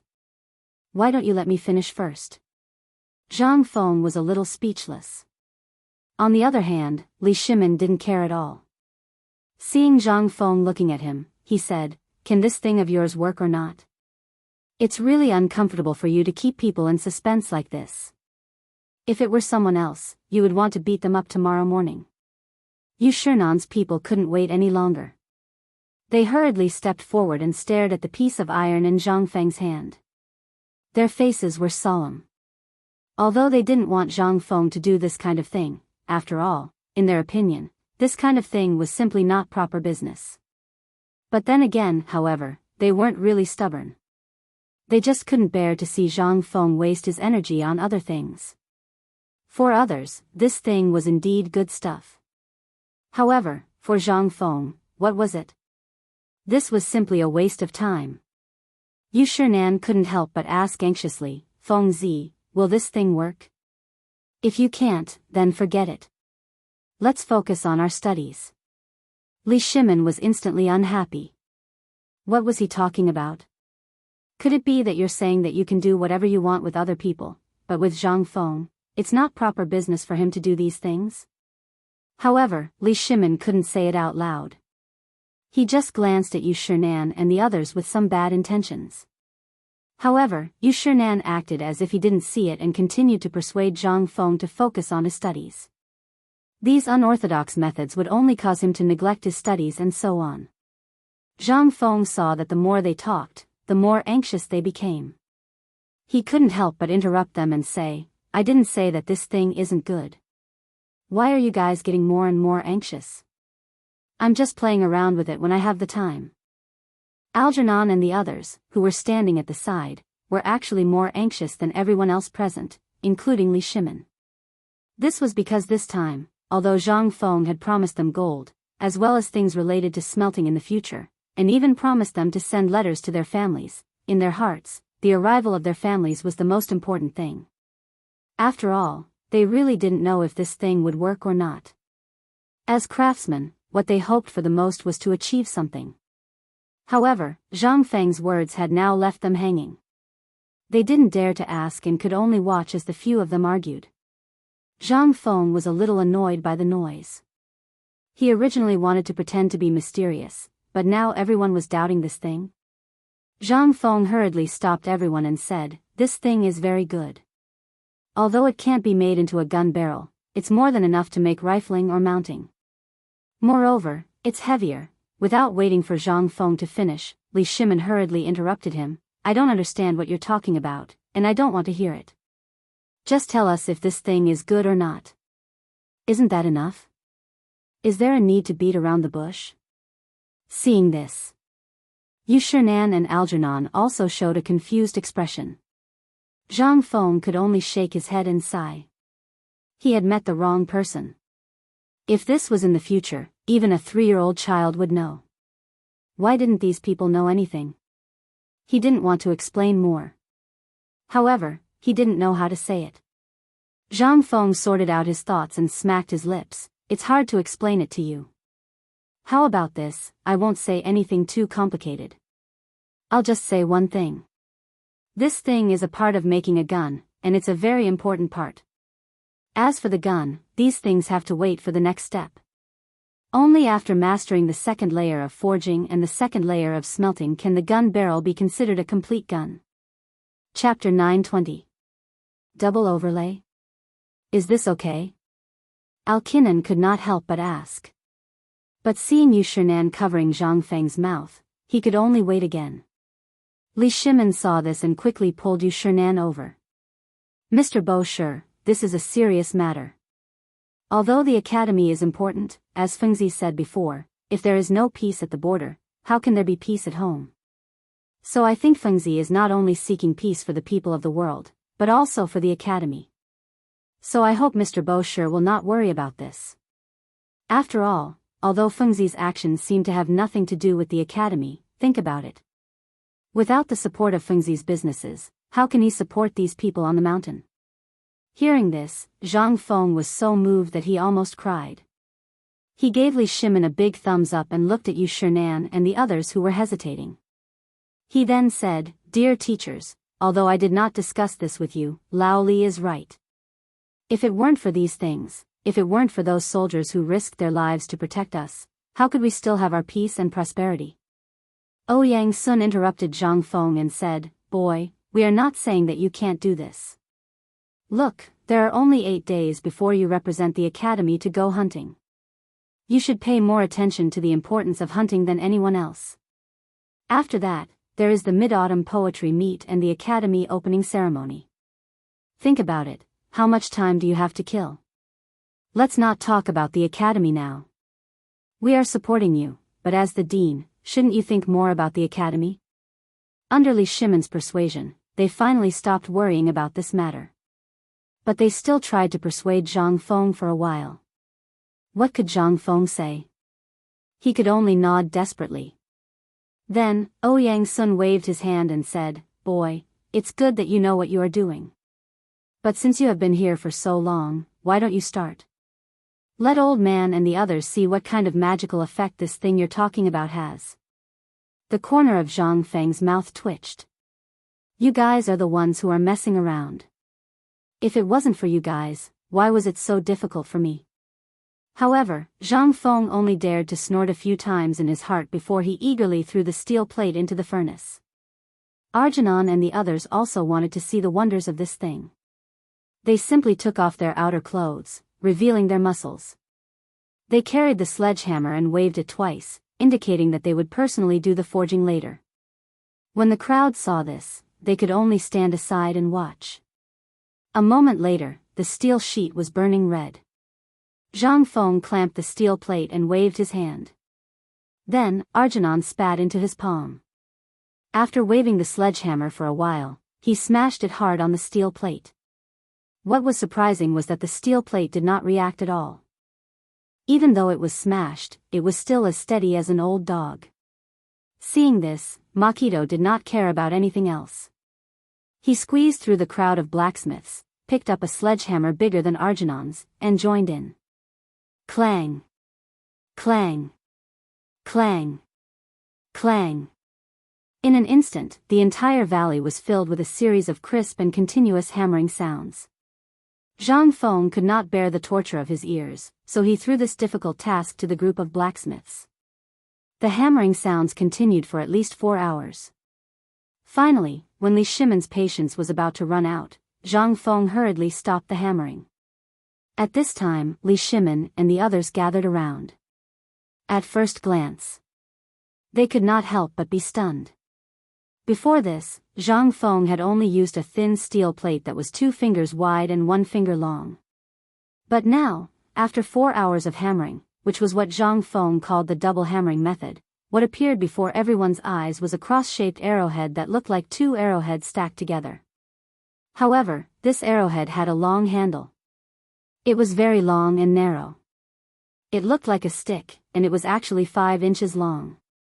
Li Shimon picked up the arrowhead and looked at Zhang Feng suspiciously. Don't tell me that you made this in 4 hours? Yes. Zhang Feng took the arrowhead from Li Shimon's hands and raised it high. Everyone, this is what I call the Mitsubishi bayonet. Arkanon, quickly go and sharpen it. Men, go and borrow a set of armor from the barracks. The Mingguang armor that is best used by the generals.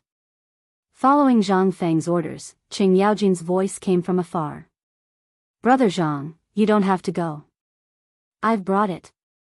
Everyone looked over and saw that Qing Yaojin and Yuqi Gong had unknowingly walked over with a majestic gait. And one of Qing Yaojin's followers was holding a set of golden armor. Zhang Feng looked and waved his hand. Old Chen. You really are. What was that saying again? Yes, speak of the devil and he will appear. Come, come, come. You have great strength. Come and try my new good weapons. Qing Yaojin and Yuqi Gong arrived. First, he exchanged glances with Li Shimon. Then, he cupped his hands and said, I heard Fengzi's knocking at the foot of the mountain just now, so I couldn't help but come up the mountain to take a look. What is this Mitsubishi bayonet? After Qing Yaojin and Yuqi Gong cupped their hands and greeted everyone, they stared at the strange object that the blacksmith was polishing. After a while, after seeing the sharp tip of the Mitsubishi bayonet, Zhang Feng urged Chen Yaojin to put the armor on a tree. He then threw the Mitsubishi bayonet to Chen Yaojin and said, "Old Chen, since you're here, I'll let you try out the difference between this thing and a dagger and a long sword." Chapter 921. Seeing this, Chen Yaojin clenched his fists after receiving Li Shimen's signal. In an instant, there was a burst of popping sounds like beans being fried. Chen Yaojin saluted the crowd, then came to Zhang Feng and looked at the bayonet in Zhang Feng's hand. "Fengzi, why is this thing not as heavy as a Modeo? Are you sure that this thing can pierce through my armor, the armor that I borrowed?" Zhang Feng grinned mysteriously. "Why don't you give it a try?" Seeing Zhang Feng's expression, Chen Yaojin couldn't help but feel suspicious. Looking at the bayonet in his hand, Yu Qigong was so angry that he wanted to beat someone up. Yu Shinan, Jinren, Alkinan, and the others also stared at the bayonet in Chen Yaojin's hand without blinking. Their hearts couldn't help but beat faster. Although this thing was made by Zhang Feng, it was the first weapon he made in the Tang dynasty after all.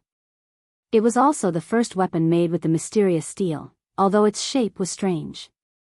What everyone ate and drank, and whether they could see their families or not, depended on this thing. Chen Yaojin waved the bayonet for a while. He always felt that this thing was too small. "Can't you make it bigger?" It was so small that it didn't look domineering at all. However, Chen Yaojin was tempted. After seeing Zhang Feng's mysterious smile again, he casually waved the bayonet in his hand and fiercely stabbed at the armor on a palm tree on the edge of the cliff. The next moment, to everyone's surprise, the Mingguang armor, which the Tang dynasty was most proud of, was pierced through in an instant like it was made of paper. Hiss! At this moment, gasps could be heard throughout the smithy.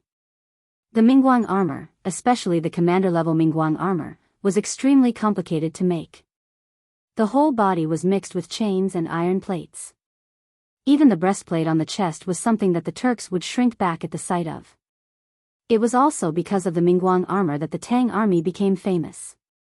But, now, it was like a piece of paper in front of a small cudgel. Even Yu Shinan and the others couldn't help but be stunned when they saw this scene. I'll do it again." Chen Yaojin was so excited that he swallowed his saliva. He couldn't hide the passion in his eyes.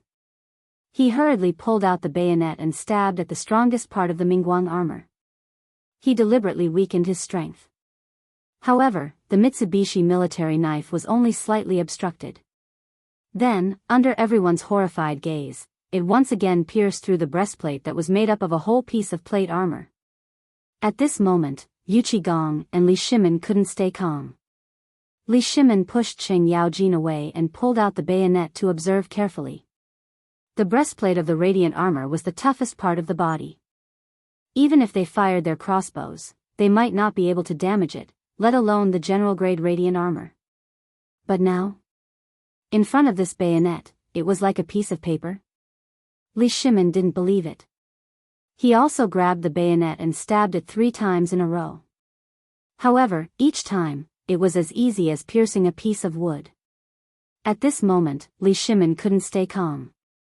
Looking at the bayonet without any gap, he asked in horror, "Fengzi, this thing, is it really the kind of spear that can break through anything?" Although his question was a little strange. At this moment, it represented everyone's thoughts. After all, they had heard Zhang Feng talk about this thing before. Zhang Feng swept his gaze across the crowd and said with a faint smile, "That's right. Otherwise, why would I put in so much effort to get it out?" Li Shimen heard this and looked at the thing in his hand. He frowned and said, "This thing is okay, but why is the shape so ugly? It would be better if it looked like a dagger." Zhang Feng sighed. "Alright, let me explain to you why this thing is like this." As he spoke, Zhang Feng took the bayonet from Li Shimen's hand and waved at everyone. He said, "Look at the 3 things on this bayonet." "What are these?" Chen Yaojin asked curiously. Although this thing didn't look like much, and its shape was very strange. But it was this inconspicuous thing that could pierce the world's hardest armor a few times as if it was nothing. Everyone wanted to know the power of this thing and why Zhang Feng did this. Blood groove. Zhang Feng pointed at the grooves in the middle of the Mitsubishi bayonet and said, "You've all seen the damage of this thing. Since they actually used this thing, it means that the war has reached a critical stage. Ordinary sword and knife wounds are basically no big deal after some rest. But, if you are stabbed by this thing, the 3 blood grooves and the 3 blades will continuously increase the clotting ability of the wound and achieve the effect of continuous bleeding." Zhang Feng continued to introduce the benefits of the bayonet. But slowly, Li Shimin and the others listened more and more enthusiastically, while Yu Shinan and the others' faces became darker and darker. Without waiting for Zhang Feng to finish, Yu Shinan and the others snorted angrily and left in a huff. "Wait, go to my bamboo house and find me." After saying that, Yu Shinan and the others left angrily. However, Li Shimin's eyes were burning as he put the Mitsubishi military knife into his bosom. How could he not take such a good treasure? Chapter 922. Zhang Feng immediately reacted. Zhang Feng had been so focused on talking about how awesome this thing was that he had forgotten that these people had always advocated for peace. However, he did not care anymore. Once this matter was dealt with, the matter on the other side would naturally be easier to deal with. After all, he had already made it very clear. If there was no peace at the border, who would be able to peacefully read the sage books in this bright academy? However, when he saw Li Shimin put away the bayonet, he pretended not to see it. Then, he looked at Arkanon and the others and said, "You all saw this thing, right? This is the thing that I spent a lot of time researching. However, don't worry, this thing is only at the most basic level. As long as you want to use your own hands to turn the thing in my mind into reality, I, Zhang Feng, am willing to teach you. Furthermore, I will allow your names to appear on this weapon." Arkanon and the others could not help but tremble when they heard this. "Really?" Zhang Feng nodded with certainty. "I'm sure." Arkanon and the others were so moved that they knelt on the ground. "Dean, for your great kindness, we can only, what are you doing? Have you all forgotten what I said before?" Zhang Feng's expression became serious. He said somewhat angrily, "I said before that a man should have a man's pride. If you don't have a man's pride and kneel when you see someone, then the things in your hands, no matter how good they are, will be trash. Because he doesn't have a man's pride. I know that you all were top blacksmiths and blacksmiths in the western regions. However, you all have seen this thing. If you really want to go further in this field, I, Zhang Feng, am willing to teach you all what you can learn. Not to mention firearms, even if it is something that can be fired directly from here to the Turkic kingdom. As long as Lao Tzu thoroughly researched it, I will definitely teach you how to make it. But, you should also understand the premise." However, Zhang Feng's action made Li Shimin a little confused. After Zhang Feng finished delegating the matter, Li Shimin couldn't help but ask on the way back, "Feng Zi, there are so many craftsmen in the Tang dynasty. Why do you know the toolman?" Zhang Feng interrupted Li Shimin and pointed in the direction of the waterfall. "You may not understand even if I tell you. They are actually a group of lunatics. For something, they will spend their whole life trying to climb to the peak. Previously, we extinguished all their hopes and left a window for them. As long as they have gratitude in their hearts, under the constant stimulation and temptation in the future, they will definitely be much better than these top craftsmen of the Tang dynasty." Li Shimin was even more confused about Zhang Feng's idea. Zhang Feng's idea was very simple. He wanted to cultivate these people as scientific lunatics. As long as he could cultivate these 30 people into scientific lunatics, his research institute would be truly established. As for this matter, Zhang Feng already had a plan when he first saw these 30 people. If he used people from the Tang dynasty, would he treat them in this way? I believe you should know that, Lao Li. This is also why I don't need local craftsmen from the Tang dynasty. First, these people are easy to control. They don't have so many entangled interests. In their hearts, no matter how good their lives are, they are still slaves. In order to get rid of this label and let their descendants truly raise their heads, they will only work harder to complete the tasks I assign. Zhang Feng's words made Li Shimin's mind roar. As Zhang Feng said, this was exactly what he was worried about and hesitated to call the craftsmen from the Ministry of Works.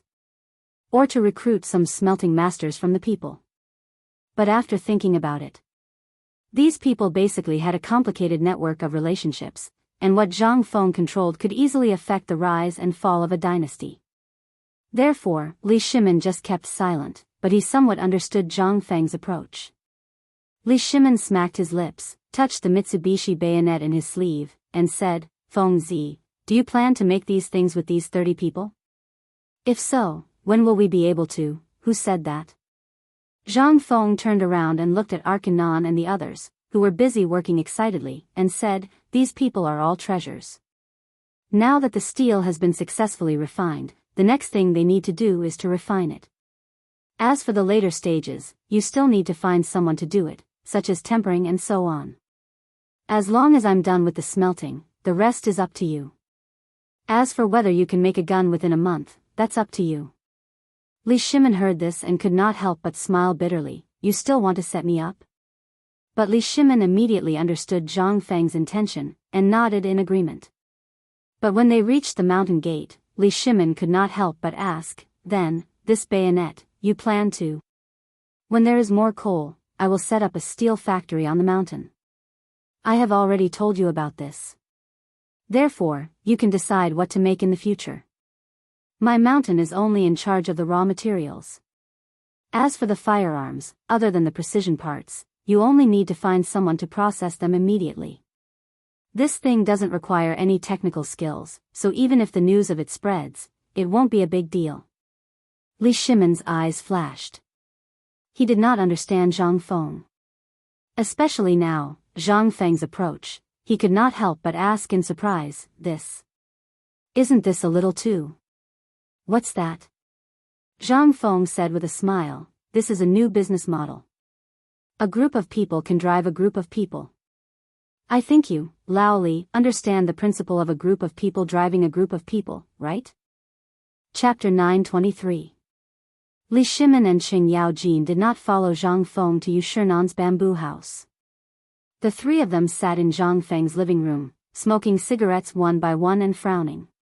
At this time, Li Shimin took out the Mitsubishi bayonet that he had just forged and carefully observed it. The bayonet was hammered out using the forging method, and there were irregular water droplets stacked on top of the bayonet. It also had the kind of colorful color that was left behind after being quenched, making the bayonet look quite strange. The bayonet had a sharp point. If all three sides of the bayonet were opened, no one knew what effect it would have. However, it seemed that this bayonet could not withstand being chopped and smashed, so it could only be used as a bayonet. "Old Hey, what do you think? Can this bayonet be used in the whole army?" Qing Yaojin and Yuchi Gong hesitated for a while. In the end, Qing Yaojin frowned and took the bayonet from Li Shimin's hand. He played with it in his hand and said, "Second master, to be honest, this bayonet reminds me of a kind of profession that Feng Zi mentioned before." "Tell me about it." Li Shimin's eyes lit up.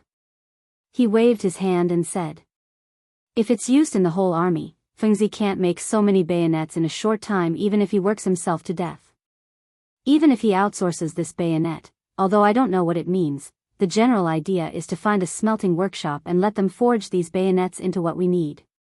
However, if it's used in the vanguard battalion that Feng Zi mentioned before, or for spies or sneak attacks, the effect may be..." Li Shimin's eyes lit up when he heard that. If that was the case, it was really feasible. In a year's time, when the smelting technique was perfected, the whole Tang army would be wearing this kind of armor made of steel and armed with guns. Then, who could resist the Tang dynasty's army? The more he thought about it, the more excited Li Shimin became. He waved his hand and said, "Pass down the order. Have all our subordinates focus on collecting iron and coal, as well as the forging of these things. Just this stiletto, you all saw it. It took at least 4 hours to forge.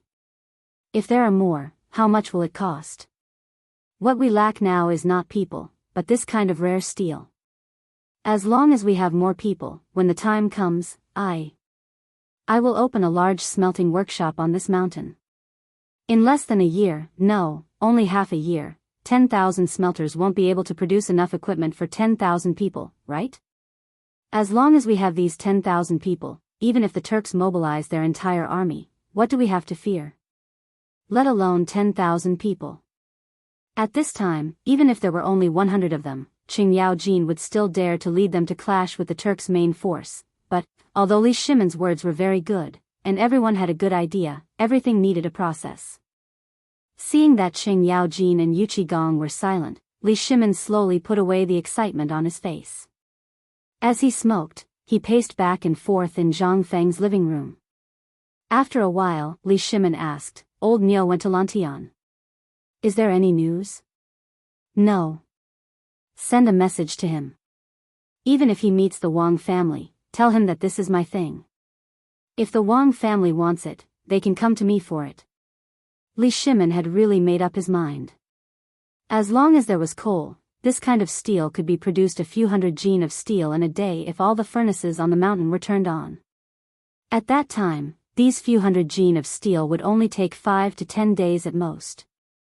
Even if he used his head and teeth to gnaw, he believed that the people in the Ministry of Works could produce a batch of what he wanted. Not to mention this kind of military knife, just how many of those indestructible long spears could be produced in a day? Even if it was 500 gene of steel, how many long spears could be produced? Even if the spearhead of a long spear weighed 2.5 gene, these 500 gene could be made into 200 long spears. 200 ah. This was Li Shimon's initial estimate. As long as he had these 200 indestructible long spears, he wanted to see what these aristocratic families could use to resist him. In the face of absolute power, any chain of family influence was nonsense. The reason why Li Shimon hadn't clashed head-on with them before was because he still had some reservations. But today, after seeing these things, Li Shimon really didn't have any more reservations. Trade route blockade? Was he afraid now? At this moment, Li Shimon finally made up his mind. Thinking of this, Li Shimon waved his hand and said, "In short, at all costs, first rush out 1,000 sets of these indestructible long spears and those indestructible shields and send them to Qiuzi. As for the rest, wait for me to personally explain it to Feng Zi." "Yes." Qing Yaojin and Yu Qigong hurriedly got up to comply. Li Shimon put away his Mitsubishi bayonet and waved his hand. But at this moment, Yu Qigong asked, "Second Master, you're planning to move against Feng Zi, right?" "What do you mean?" Li Shimon asked with a frown. But Yu Qigong and Qing Yaojin had already left. Li Shimon was left alone to think.